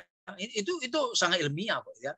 Ya, kecemasan antisipatori. Lihat, orang-orang yang sangat cemas malah itu yang banyak kena sakit ya. Malah itu yang banyak kena sakit. Apalagi karena kan ada sebuah penelitian mengatakan 90% penyakit berasal dari pikiran, bukan? Ya kan? Jadi kalian mau jaga pola diet macam-macam, diet yang ketat yang luar biasa, ya mau diet apa itu macam-macam jenisnya itu saya enggak tahu itu. Istri saya juga sekarang lagi diet, saya enggak suruh dia sebenarnya. Saya enggak suka dia kurus. Saya suka berisi gitu kan. Ya, jadi diet mau macam-macam pun kalau pikiran enggak bisa kita kendalikan, sama aja kok. Ya, sama aja. Kita diet makan yang sehat, sayur, maka hindarin ini, hindarin itu. Tapi kalau pikiran pemarah, pencemas, cepat stroke juga. Ya, cepat stroke juga. Lalu apa? Hiperintensi. Apa hiperintensi? Intensi itu niat atau usaha yang berlebihan. Ya, usaha yang berlebihan. Lihat contoh. Banyak orang yang susah tidur, ya, berusaha dan bahkan memaksakan diri untuk tidur, tapi justru nggak bisa tidur. Banyak orang yang saya harus tidur lama malah tidak bisa tidur ya. Baru ada lagi hiperrefleksi. Tahu hiperrefleksi? Orangnya terlalu membawa ke diri ya, sensitif banget. Sensitif. Dita ngomong apa, sebenarnya Dita nggak nyindir gue gitu, nggak nyindir saya kayak merasa kayaknya Dita tadi ngomong ke saya itu. Itu kevakuman eksistensial ya. Akhirnya kita dipenuhi oleh lingkaran neurosis yang luar biasa. Jadi kayak lingkaran setan ya. Penyakit masyarakat neurotis ya, ada beberapa mental problem yang ada di masyarakat ya, depresi, kecanduan, agresivitas, kecanduan macam-macam ya. Ya, kecanduan ini macam-macam, kecanduan game, kecanduan obat-obatan dan macam-macam, kecanduan hobi juga ya. Agresivitas ya, gampang marah ya, kita ini gampang marah sekali ya. Kita orang Indonesia gampang marah sekali. Obsesif kompulsif, ketakutan irasional ya, fobia, hipokondria itu kecemasan berlebihan yang merasa dirinya sakit. Sebenarnya enggak, tapi dia selalu merasa sakit. Ya, berkaitan dengan apa? Penyakit ini semua berkaitan dengan apa? Ketidakbermaknaan hidup. Seseorang yang merasa dirinya tidak bermakna, cenderung mereka akan mengalami penyakit seperti itu. Ya, kebermaknaan hidup sangat dipengaruhi cara pandang kita terhadap dunia. Apakah kita optimis atau pesimis? Saya coba lewatin saja lah. Ya, dua cara perbedaan orang optimis dan pesimis menikmati hidup. Kalau orang, ya, perbedaannya begini. Kalau ke orang optimis itu gini. Orang optimis itu akan memandang bahwa kejadian buruk itu adalah yang bersifat temporer. Tapi orang pesimis melihat bahwa ini sesuatu yang permanen. Contoh, misalnya atasannya tidak suka sama dia. Bagi dia, ini langsung disimpulkan atasan saya sentimen sama saya. Itu terus ditanam di blueprintnya. Jadi apapun kalau ketika dia misalnya membawa kerjaannya, kebetulan sebenarnya kerjaan dia memang tidak bagus. Atasannya tidak setuju, memang benar ini bos saya ini sentimen sama saya. Itulah orang-orang pesimis. Ya, itu beda. Tapi kalau orang optimis kalau ada satu kejadian buruk, dia bilang ini kebetulan saja. Masa mau buruk terus hidup ini, gitu ya? Ini bersifat temporer. Lalu masalah pervasiveness atau mengeneralisir. Orang pesimis itu akan mengeneralisir satu kejadian yang buruk, dianggap bahwa itu adalah kejadian yang akan selamanya. Ya, contoh ini, semua bos di sini bermain office politics, ya kan? Semua bos. Padahal sebenarnya ada satu bos, tapi digeneralisir semua bos, ya, semua bos. Ya, samalah misalnya ada seorang cowok mendekati cewek, ya kan, cewek, lalu dia ditolak, lalu dia bilang cewek-cewek Kristen ini sombong-sombong. Padahal baru satu yang dia deketin, itu pun karena dia istilahnya ya nggak ngukur-ngukur diri juga gitu loh. Dia mau perbaikan keturunan, mungkin dia kayak saya pendek, hitam, giginya jelek, dia maunya dapat cewek yang cantik, tinggi, putih. Ya kan, saya harus perbaikan keturunan dong. Kata, iya, perbaikan keturunan di lu, tapi kan penurunan keturunan di si cewek itu kan, anugerah di lu, di sananya kan musibah kan gitu ya. Ini kadang-kadang nggak fair. Ya makanya saya selalu bilang kalau orang muda kalau nembak orang ya harusnya ukur-ukur diri juga lah, jangan cari untung sendiri, ya kan. Ada lagi laki-laki yang jahat, saya harus cari perempuan yang baik. Kenapa? Karena saya jahat. Ya enak banget lu ya. Lu jahat dapat yang baik dapat yang jahat, kasihan kan? Ya, ini kadang-kadang kita ini hal-hal yang kita suka enggak sadarin ya, kita ini hidup ini egois banget ya, hanya mau cari enak diri kita ya. Ya, itu ya. Lalu, pandangan spiritual mengenai depresi ya adalah ketegangan antara seseorang sebagaimana adanya dengan bagaimana dia seharusnya. Nyari pasangan yang benar itu gimana sih, Bang? Kata si Tama. Hanya satu. Apa syarat utama cari pasangan? Bukan satu iman, bukan nomor satu iman. Nomor satu itu adalah beda jenis kelamin, baru nomor dua satu iman. Itu dulu. Nanti ada satu iman beda jenis kelamin, mau nggak kalian? Repot.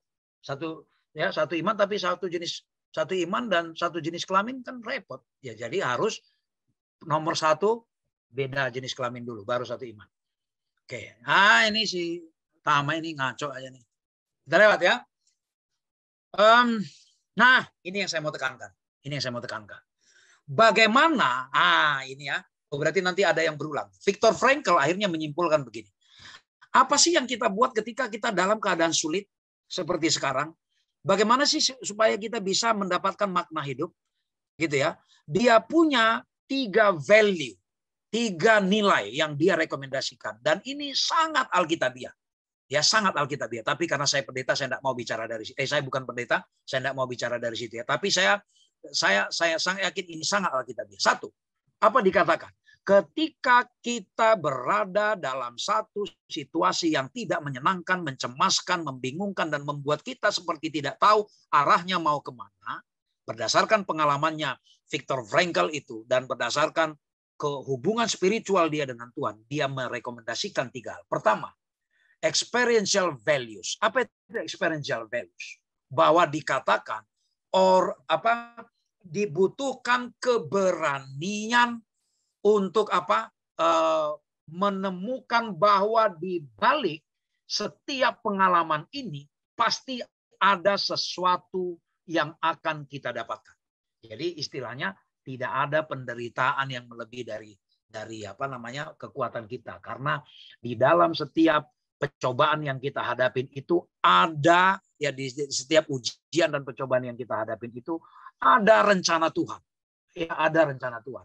Jadi dia katakan, bagaimana supaya kita punya experiential values, berani atau mampu menemukan makna bahwa di setiap kejadian itu pasti ada hikmahnya, maka apa dikatakan? Pupuklah sebuah sifat yang namanya cinta kasih.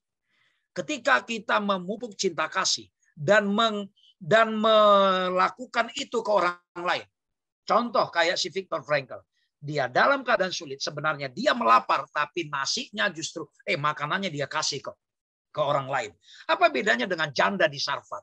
Ya, apa bedanya dengan janda di Sarfat? Sebenarnya dia hanya itu perbekalan dia terakhir, tapi dia berikan kepada tamu yang tidak tahu diri itu. Ya, saya bilang tamu yang tidak tahu diri, tidak dikenal, tiba-tiba minta dibuatkan makanan, mau nginap lagi di situ, sudahlah tahu itu persediaan terakhir, tapi minta buatkan makanan untukku. Tapi itulah seorang janda di Sarfat yang luar biasa. Dia walaupun dalam keadaan susah, dia mendahulukan orang lain. Itulah yang sedang diajarkan oleh si Viktor Frankl ini.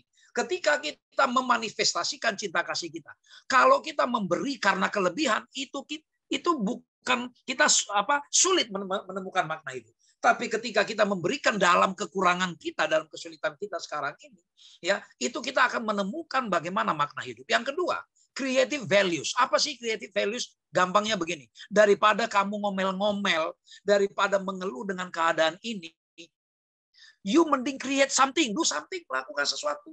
Ya, tadi daripada denial, menyangkal, coba yang tadi ya, setelah fase depresi, cobalah eksperimen, lakukan sesuatu.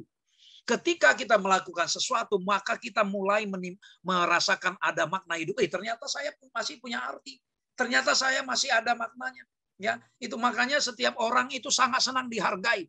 Ya, creative value sekali lagi, terutama kita yang suka mengeluh, ya apakah di sekolah, kalau bagi sekolah di kampus, di kantor, di gereja masing-masing kita yang suka mengeluh, yang suka mencari kesalahan orang lain, yang suka ngedumel-ngedumel. Ingat ya ini, creative values. Daripada menyalahkan keadaan, daripada mengeluh, hanya berharap-harap keadaan berubah, do something. Ya, do something. Yang ketiga, attitudinal values. Apa itu attitudinal values? Terimalah bahwa ini adalah sesuatu yang tidak bisa kita lewatkan. Apa artinya? Tidak bisa kita hindarkan. Ya, tidak bisa kita hindarkan. Oleh karena itu, sikap apa yang perlu kita buat? Kita dibutuhkan pengorbanan. Ya, ini ajarannya dia nih. Pengorbanan supaya kita mampu menerima realitas hidup ini, ya kita menemukan makna dalam kesulitan, kita harus mau berkorban. Sama seperti Viktor Frankl, dia mau membagi makanannya padahal dia sendiri lapar. Ya kalau sekarang mungkin ya saya udah beberapa kali diminta jadi pembicara, tolong dong Bang bicara mental health karena sudah banyak yang kehilangan pekerjaan lalu dia butuh begini-begini. Oh, saya robah paradigmanya. Viktor Frankl dalam keadaan terancam mau mati, ya selalu justru dia bagaimana supaya dia bermakna bagi orang lain. Itu luar biasanya. Ya sedikit lagi saya percepat dikit ya. Ini yang tadi saya katakan man search for meaning itu ya. Nah, Galatia 5:1 dikatakan supaya kita sungguh-sungguh merdeka, Kristus telah memerdekakan kita, karena itu berdirilah teguh dan jangan mau lagi dikenakan kuk perhambaan. Ya, ini sorry saya ulang tadi. Nah, ada tadi yang saya lewat. Oh, ini. Ini. Salah satu poinnya dia dikatakan makna hidup yang paling berharga salah satunya adalah apa? Kebebasan menentukan sikap. Ya, kebebasan menentukan sikap. Itulah kemerdekaan di dalam Galatia 5:1. Saudara sekalian bayangkan ada orang kadang-kala tidak bisa menentukan sikap karena apa? Karena dia punya hutang budi sama orang lain. Jadi dia harus menurut terus sama orang itu. Orang itu sebenarnya salah tapi dia tidak bisa ngomong apa-apa. Karena apa? Karena dia sudah punya hutang budi. Galatia 6:2 apa? Bertolong-tolonglah menanggung bebanmu, ya kan? Lalu janganlah takut. Oke, terus ini yang menarik adalah ini. Oke. Ada satu ayat yang saya mau sampaikan. Oh, ini. Ini satu ayat yang saya mau sampaikan berkaitan dengan tadi. 2 Korintus 8 ayat 2-3.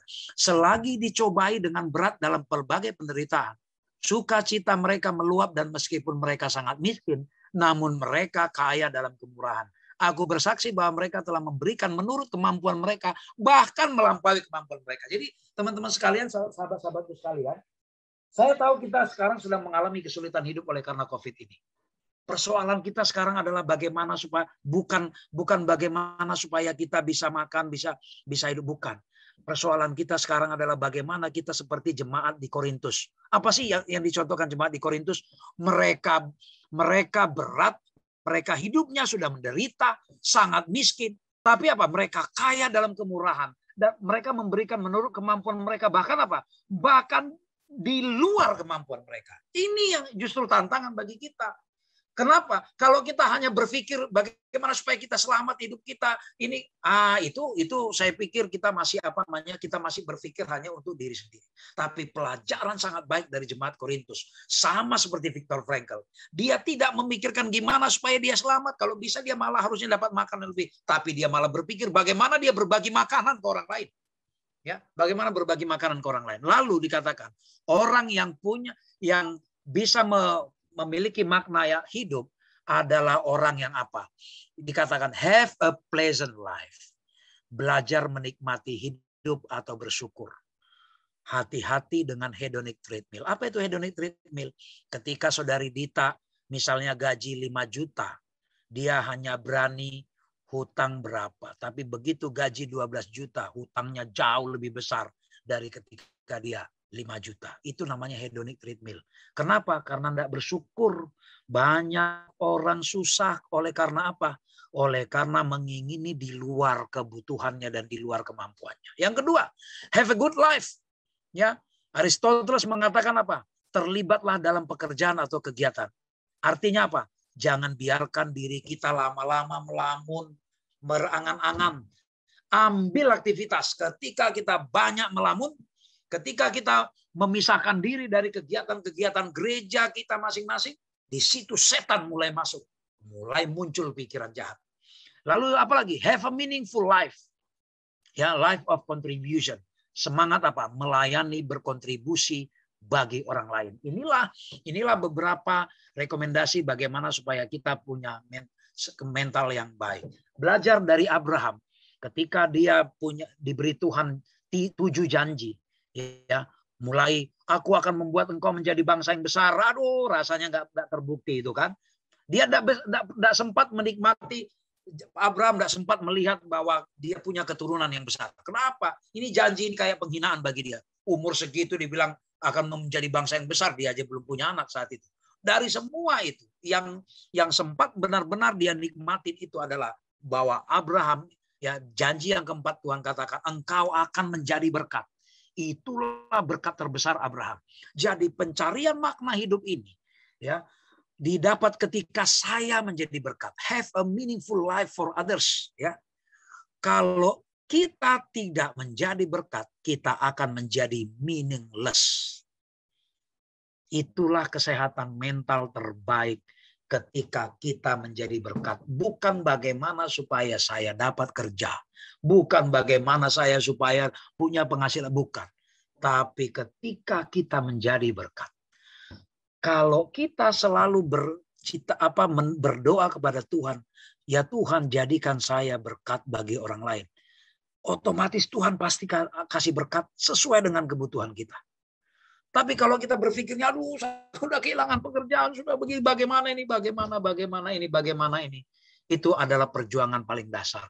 Tapi tingkat iman yang paling baik, tingkat kerohanian seseorang paling baik, terutama di dalam keadaan sulit adalah ketika kita mampu berdoa kepada Tuhan, ya Tuhan, dalam kondisi sulit seperti ini, biarlah saya menjadi berkat. Jangan jadi predator. Jangan borong tiba-tiba masker, susu beruang, dan segala macam. Mati orang lain, kita doang yang hidup. Lalu kita jadi berkat untuk siapa? Belajar dari Abraham. Belajar dari janda di Sarfat. Belajar dari Viktor Frankl yang tidak memikirkan diri sendiri di dalam kesulitan ini. Inilah kesehatan mental yang sesungguhnya dari sisi orang Kristen. Bukan sekedar, oh saya bisa percaya diri, oke, itu definisi HO. Tapi definisi di Alkitab itu yang benar, orang yang sehat mentalnya adalah orang yang selalu berdoa, ya Tuhan, bagaimana saya supaya jadi berkat bagi orang lain. Ketika kita jadi berkat, Tuhan pun pasti tidak pernah kekurangan memberikan berkatnya kepada kita. Kiranya Tuhan memberkati kita saudara sekalian. Kalau ada yang kurang, mohon maaf. Ya, kalau masih ada yang mau didiskusikan, silakan. Kalau tidak ada, ya tidak apa-apa. Terima kasih. Saya kembalikan kepada host. Amin. Amin. Wow, terima kasih Bang Elvin Tobi. Pembahasannya luar biasa sekali. Seru banget ya teman-teman. Jadi saya tuh perhatiin buat teman-teman yang on cam itu serius banget. Dan saya yakin teman-teman yang off cam juga pasti serius. Baru kali ini kita pembahasannya sampai jam segini, tapi kita masih tetap fokus ya. Masih tetap serius, masih tetap seru dengan pembahasan malam hari ini dibawakan oleh Bro Elvin. Oke, teman-teman, kita mau ada sesi question and answer. Kalau teman-teman mau ada pertanyaan, boleh silakan. Jadi ada beberapa pertanyaan yang sudah masuk di saya. Jadi Bang Elvin bisa menjawab ya Bang ya, dari pertanyaan teman-teman. Oke, pertanyaan yang pertama adalah, Kak, saya mau tanya, pas kita udah di fase depresi itu kan kayak seolah-olah gelap banget, bingung harus apa nih. Terus pikiran jadi buntu banget. Ada tips gak gimana pas berada di fase depresi? Oke. Mungkin ada tips ya, supaya lepas dari fase depresi itu. Ya kan? Ketika kita depresi, kita semakin menemukan bahwa diri kita kan tidak bermakna di situ. Sepertinya kita nggak mampu semuanya. Jadi tips yang paling baik adalah tips yang dari si Viktor Frankl, creative values. Lakukan sesuatu, ya lakukan. Jangan biarkan diri kita tanpa kegiatan apapun. Lakukan sesuatu, even kegiatan sekecil apapun. Kalau istilah dalam bahasa change ya, dalam bahasa perubahan, start with small step. Mulai dengan langkah-langkah kecil, jangan langsung bikin hal yang besar. Lakukan sesuatu yang menurut kita enjoy. Apalagi kalau itu produktif, berguna bagi orang lain, lakukan sesuatu. Ketika kita melakukan sesuatu yang berguna bagi orang lain, di situ kita mulai mendapati bahwa diri kita berguna. Itu jawaban untuk yang bertanya. Amin. Jadi yang bertanya jawabannya harus cari kegiatan, jangan diem aja ya. Cari kegiatan yang berguna. Oke, thank you Bang. Dan pertanyaan kedua, gimana caranya biar mental sehat dari kehilangan orang yang dicintai? Mungkin saat ini kan banyak sekali orang yang kehilangan dari orang yang dicintai mereka. Artinya dalam keadaan meninggal ya Bang ya. Banyak sekali berita duka yang kita dengar. Dan bagaimana mereka bisa terus memiliki mental yang sehat ketika menghadapi hal seperti ini Bang? Oke. Anggap orang yang kita cintai, anggap itu adalah keluarga dekat misalnya ya. Katakan keluarga dekat. Attitudinal values ya, attitudinal values yang diajarkan Viktor Frankl. Apa itu? Value atau nilai yang menerima bahwa ini adalah sesuatu yang tidak bisa kita hindarkan. Oke, sesuatu yang tidak bisa kita hindarkan. Viktor Frankl ketika dia terpisah dari istrinya, apa yang membuat dia tetap semangat? Dia punya pengharapan, saya akan ketemu istri saya nanti akan ketemu istri saya. Oleh karena itu apa? Bagaimana supaya dia menikmati Camp Nazi itu? Dia katakan ini adalah proses yang harus saya hadapin, yang tidak bisa yang tidak bisa saya lewatkan begitu saja. Maka ini harus saya jalani. Itulah attitudinal values. Lalu apa maksudnya? Ketika kita ditinggalkan oleh orang-orang yang dicintai, ini sebuah realita, konsekuensi otomatis sebagai kita manusia yang kita semua juga akan menuju ke sana, hanya beda waktu saja. Ya, itu attitudinal values, keberanian menerima bahwa ini adalah sesuatu yang tidak bisa dihindarkan. Jangan denial. Sekali lagi ya, denial itu paling tidak baik. Ya, sifat denial menyangkal. Ya, seseorang yang selalu memelihara sifat denial sulit maju, sulit mengalami progres hidupnya. Ya. Apakah itu ketika kekurangannya disebutkan orang, dia denial, nggak bisa maju. Ketika dalam situasi seperti ini, kehilangan orang-orang yang dicintai, orang-orang terdekat, orang tua. Saya juga akhir April yang lalu, abang kandung saya pergi. Abang yang paling baik, yang paling lembut, yang berjasa membuat saya sekolah dulu, dia pergi. Karena apa? Kena COVID. Tapi apa boleh buat? Ini adalah sebuah siklus hidup yang tidak bisa kita tolak. Saya harus produktif. The show must go on, kata orang-orang banyak ya. The show must go on. Ya, saya harus produktif. Pasti ada makna di balik itu semua. Nah, itu ya. Jadi tolong teman-teman, sahabat-sahabatku, 3 values yang dari Viktor Frankl tadi itu, ya. Tolong sahabat-sahabat, itu adalah resep paling baik itu. Dan saya merekomendasikan itu karena apa? Karena saya tahu riwayatnya Viktor Frankl adalah seorang Kristiani yang baik. Jadi teorinya dia itu berdasarkan apa yang dia baca di Alkitab. Ya, itu sangat bagus. Terima kasih. Oke, ya. Thank you, Bang. Next, pertanyaan selanjutnya adalah, semoga tadi yang bertanya bisa menjawab ya, sudah terjawab ya.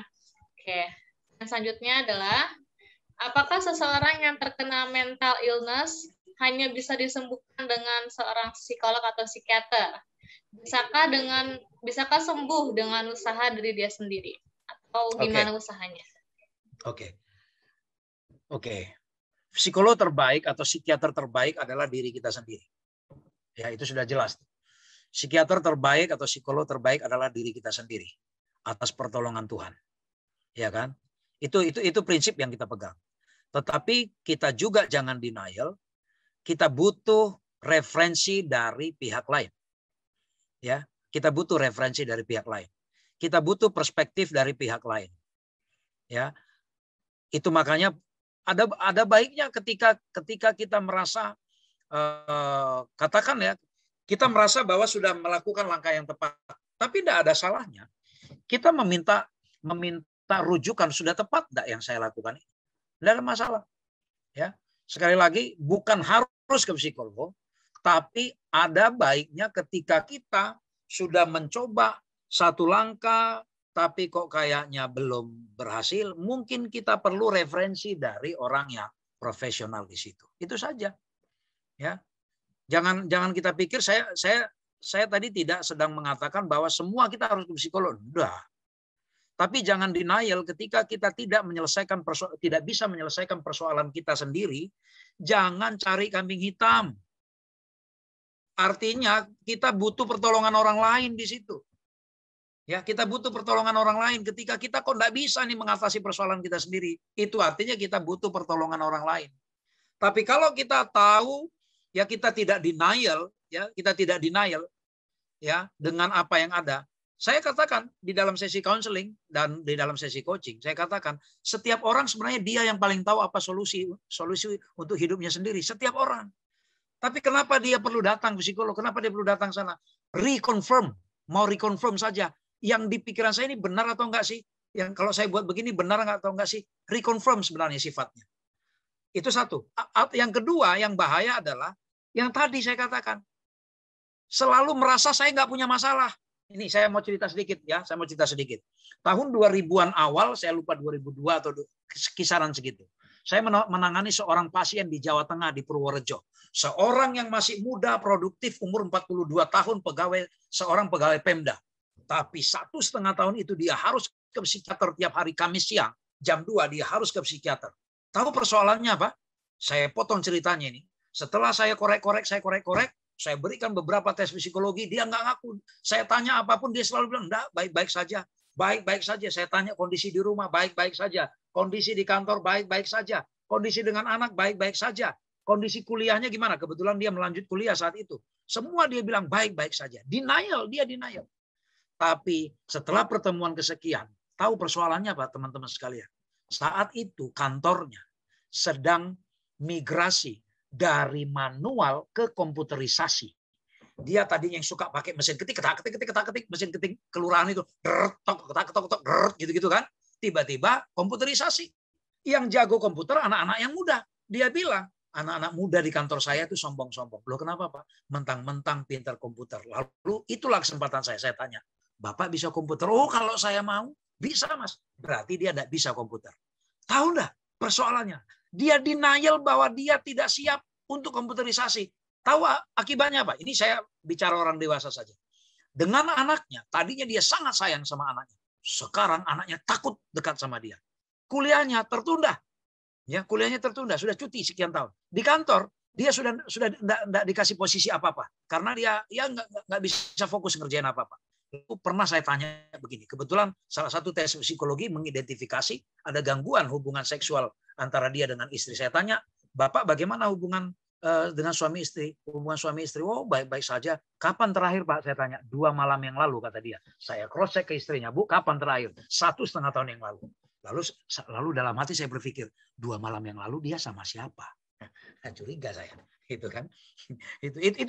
Itu bayangkan, hanya karena denial dengan kondisi, wah kemana-mana akibatnya. Ya, kemana-mana. Ini saya mau tekankan itu masalah denial. Hei teman-temanku sekalian, kita bukan manusia sempurna. Saya seorang psikolog, saya juga punya masalah. Supaya masalah saya tidak semakin berat, saya harus acceptance. Melakukan acceptance, penerimaan diri. Oh iya, saya punya masalah di sini. Saya tidak akan perfect di semua hal. Ya, saya tidak akan perfect di semua hal. Kalau orang lain tahu kelemahan saya, kenapa? Tidak apa-apa. Itu adalah pemacu bagi saya supaya saya berusaha memperbaiki diri. Itu aja. Oke ya, itu yang boleh saya sampaikan ya. Ngelantur-ngelantur nanti itu jawabannya. Wow, keren Bang.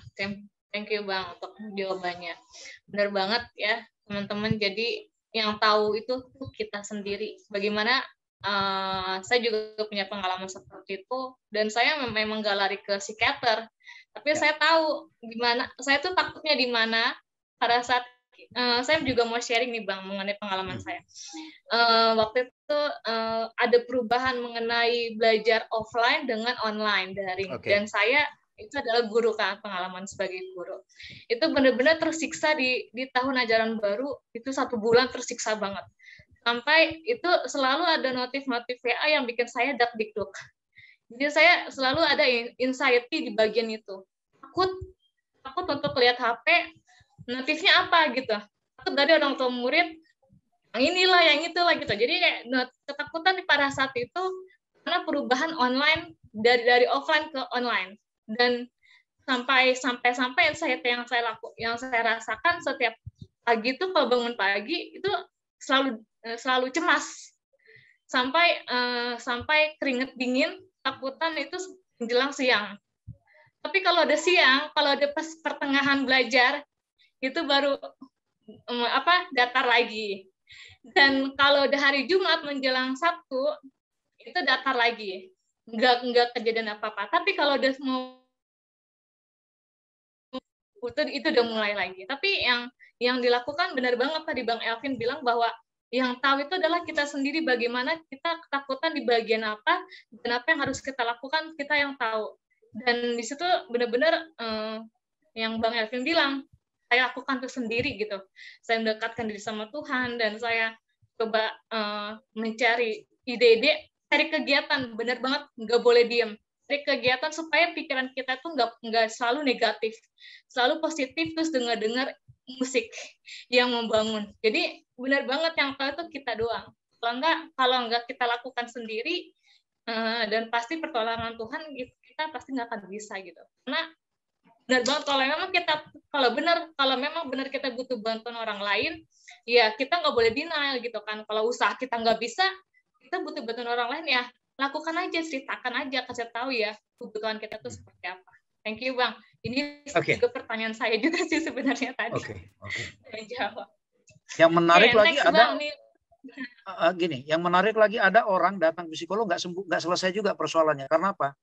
Setelah dia pulang dari psikolog, dia lebih pintar dari psikolognya. Dia bilang, saya nggak cocok, saya masa psikolognya nyuruh saya begini. Sama lah kayak kita kan, kita berobat ke dokter karena apa? Kita yang ngomentarin nggak benar ini kayak dokternya, masa dokternya ngasih gini. Aduh, kita nggak sekolah dokter sudah sekolah mati-matian situ, tapi kita seolah-olah lebih pintar dari dokter.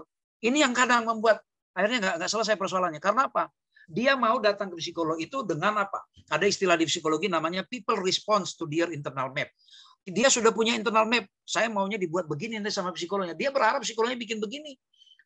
Ternyata psikolognya melihat bukan itu yang cocok untukmu. Lalu karena psikolognya nggak buat begitu, enggak, saya pindah ke psikolog yang lain. Psikolognya itu begini. Mau pindah ke beberapa psikolog pun kalau dia berharap psikolognya itu yang harus nurut, dia nggak akan sembuh. Dia nggak akan sembuh. Nah, jadi sekali lagi, ketika kita memutuskan meminta bantuan orang lain, ya kooperatif lah. Ya sama kayak kita kalau jadi pasien di rumah sakit, jangan kita ngatur pihak rumah sakit. Ya sering sekali begitu. Kita nih bilang, maaf ya, bodoh ini dokternya, masa dia begini-begini. Dia ini udah langsung muncul pikiran, kayaknya supaya banyak aja nih obat yang obat yang di charge, bilang aja lu nggak punya duit beli obat gitu loh. Nggak usah nuduh dokter yang bodoh gitu kan. Itu. Oke, ini ada pertanyaan dari Tama, kita jawab nggak ya pertanyaan dari Tama ini ya? Nggak usah lah ya, biar aja dia penasaran ya. Biar aja dia penasaran. Oke, saya baca nih Bang ya, dan ada Tama nih. Mau nanya nih Bang, kenapa ya hidup saya seperti itu? Maksudnya benar terjadi adanya saya memutuskan mendekat ke gereja, juga kehidupan gak lebih baik. Bentar-bentar bahagia, terus bentar-bentar sedih. Ya.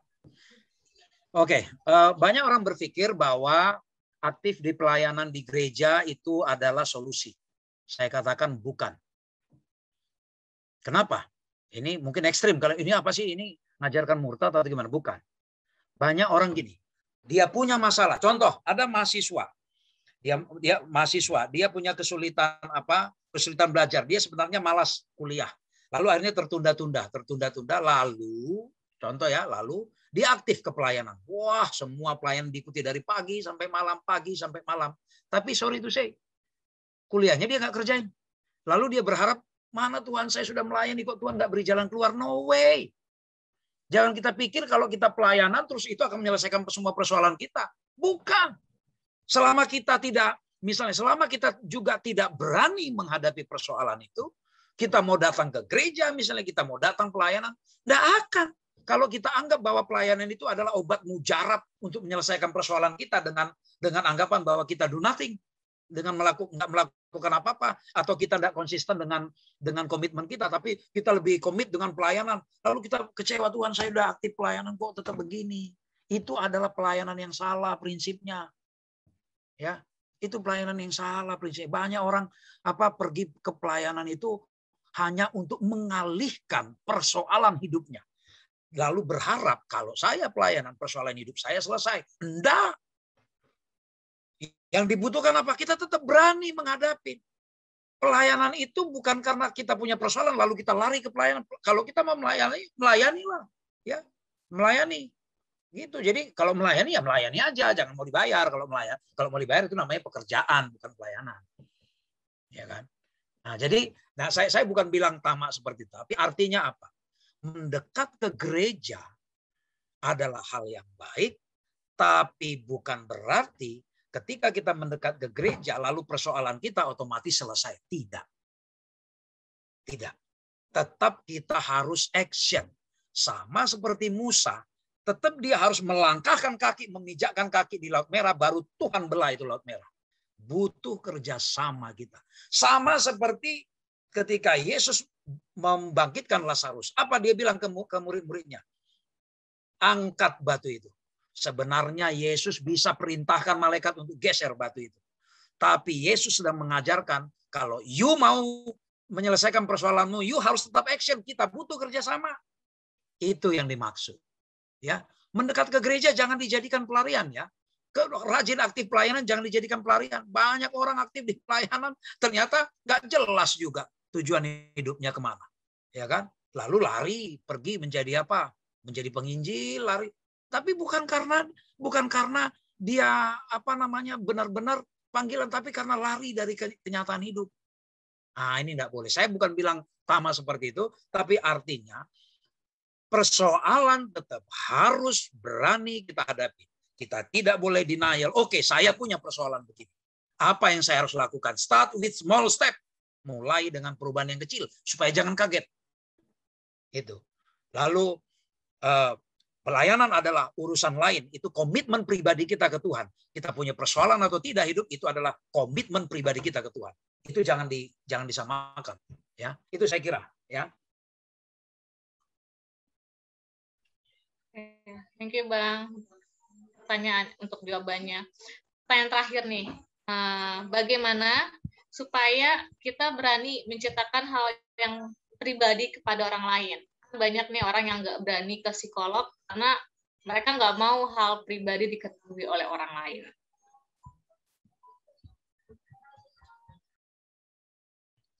Oke, sebenarnya memang cerita paling aman adalah cerita ke Tuhan. Itu cerita paling aman. Ya kan? Cerita ke Tuhan melalui hubungan doa yang intensif itu adalah paling aman. Tidak ada cara lain yang paling aman. Oke. Tapi cerita ke Tuhan pun butuh keberanian. Keberanian untuk bicara ke Tuhan, Tuhan saya punya masalah begini. Saya lemah dalam hal ini. Kadangkala kita berdoa, tapi kita nggak mengakui bahwa kita lemah di situ. Tuhan, kita tiba-tiba, bantu saya menyelesaikan ini Tuhan. Bantu supaya kuasamu Tuhan begini. Saya yakin Tuhan punya penuh kuasa. Yang Tuhan butuhkan sebenarnya apa? Pengakuan dari kita.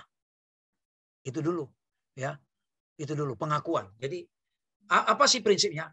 Yang saya mau sampaikan adalah ketika kita cerita keluar diri kita, apakah itu ke Tuhan atau ke profesional atau ke teman, satu prinsipnya dibutuhkan keberanian.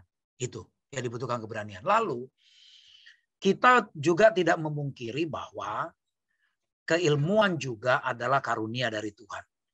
Ada pendeta, ada psikolog, ya ada pendeta, ada psikolog. Itu adalah orang-orang yang Tuhan gunakan, ya, yang Tuhan gunakan untuk teman kita berbagi.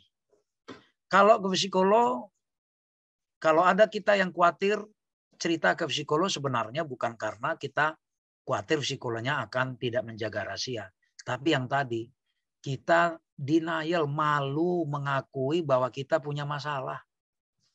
Persoalannya di situ kok. Kita malu bahwa kita ini punya masalah. Apalagi bayangkan kalau ada seseorang yang dinilai perfect.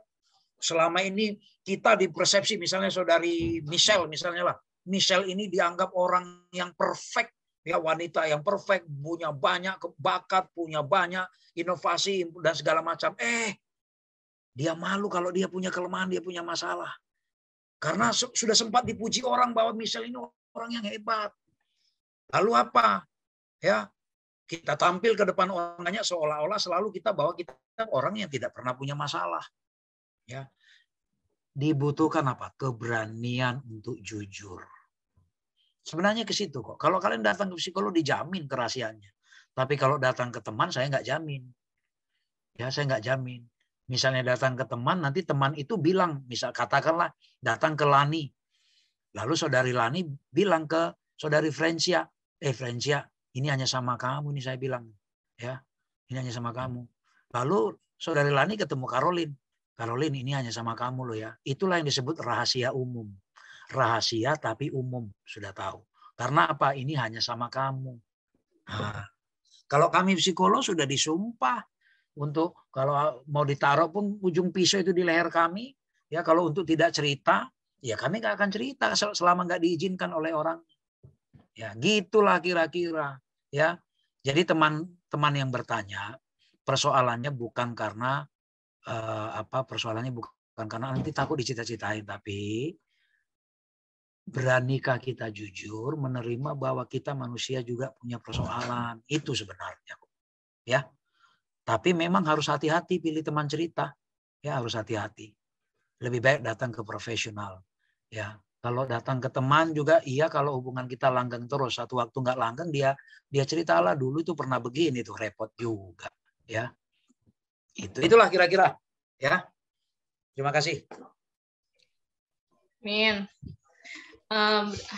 bener banget ya. Thank you Bang untuk jawabannya. Boleh satu lagi nggak nih dari saya pribadi? Silakan. Maaf ya, saya tuh punya teman yang satu rekan kerja di bagian level saya. Kita ini menyadari bahwa dia ini punya sifatnya bipolar. Jadi pagi-pagi dia bisa dengan ceria, semangat banget gitu kan. Ketemu saya selamat pagi, itu semua senyum gitu kan, dan lain sebagainya, itu bisa benar-benar mood dia tuh teratas banget. Tapi ketika siang-siang itu moodnya down. Gitu. Moodnya down banget.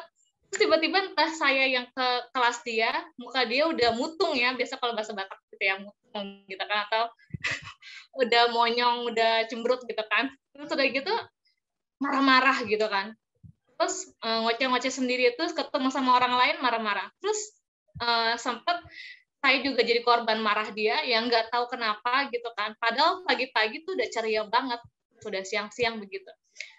Dan dia memperlakukan itu seperti seolah-olah dia tuh nggak tahu kalau dia itu sifatnya seperti itu, dan kita teman rekan kerjanya yang jadi korbannya. Dan kita yang nggak suka dong diperlakukan seperti terus-menerus gitu kan.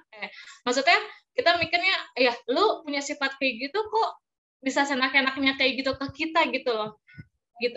Jadi seakan-akan kayak enak banget sih lo bisa pagi-pagi bisa ceria, terus siang-siang bisa ngomong-ngomong, kita yang kena, dan begitu terus kita yang udah jerah gitu, hingga akhirnya untuk membuat dia sadar akan perilakunya, kita yang membiarkan dia.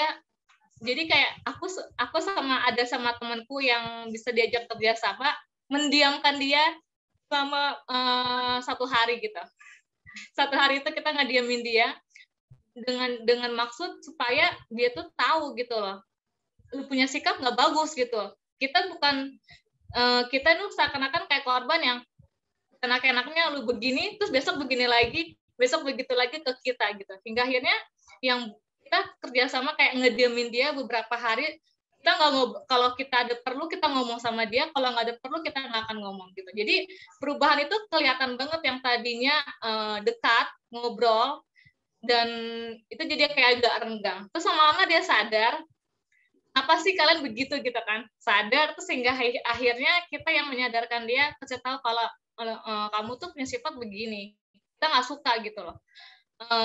Maksudnya kamu enak-enaknya pagi-pagi bisa ceria, terus siang-siang kita jadi korban untuk marahin. Jadi kira nih Bang, cara kita seperti itu benar gak ya untuk ngediamin dia supaya dia tahu sifat dia kayak gitu? Atau ada cara lain nih Bang untuk menanggapi teman yang seperti itu, karena nggak enak banget gitu loh, yang pagi-pagi bisa ceria banget, terus siang-siang atau menjelang sore itu udah marah-marah nggak jelas. Oke. Hati-hati juga kita mungkin ketika memberi kesimpulan bahwa dia bipolar, karena belum tentu itu bipolar. Ya, karena bipolar itu ada banyak syarat yang harus dipenuhi, beberapa indikasi perilaku, dan juga termasuk dari segi durasi. Ya, kalau minimum 6 bulan perilaku itu konsisten, lalu tiba-tiba 6 bulan berikut berbeda lagi, ya itu baru bipolar. Tapi kalau dari cerita tadi, kalau saya sih menyimpulkan itu hanya gangguan suasana hati.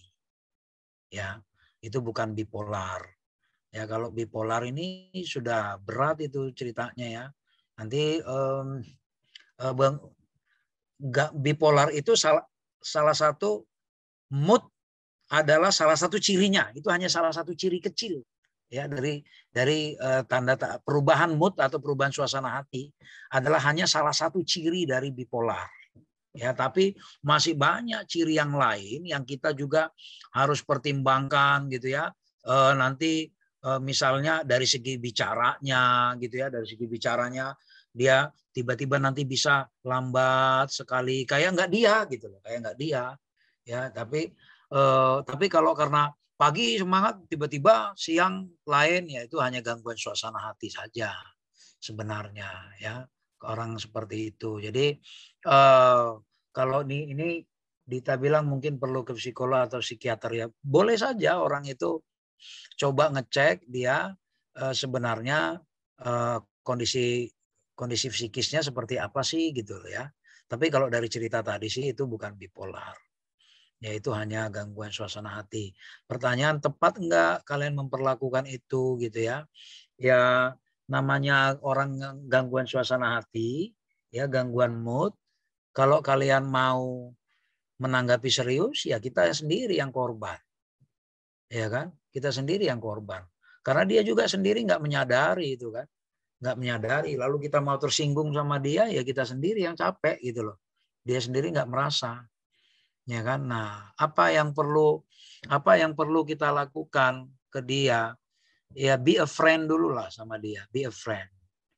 Ketika be a friend benar-benar jadi sahabat sejati, di situ kita tahu sebenarnya apa sih yang menjadi persoalan dia.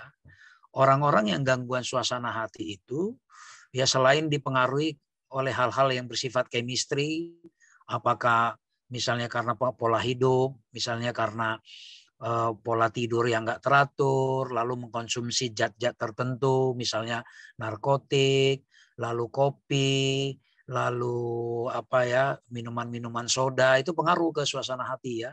Ya, kalau bukan karena itu, kemungkinan besar adalah karena punya persoalan pribadi yang tidak terselesaikan.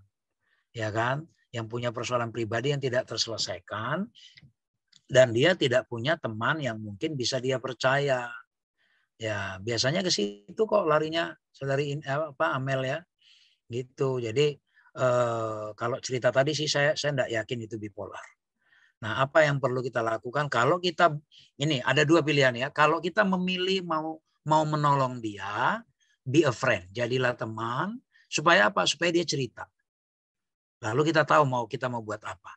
Tapi kalau kita berpikir, enggak, saya nggak mau urusan sama dia, ya sudah.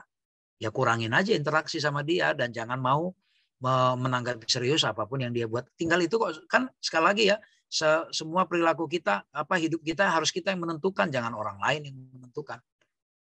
Oke ya, Amel ya.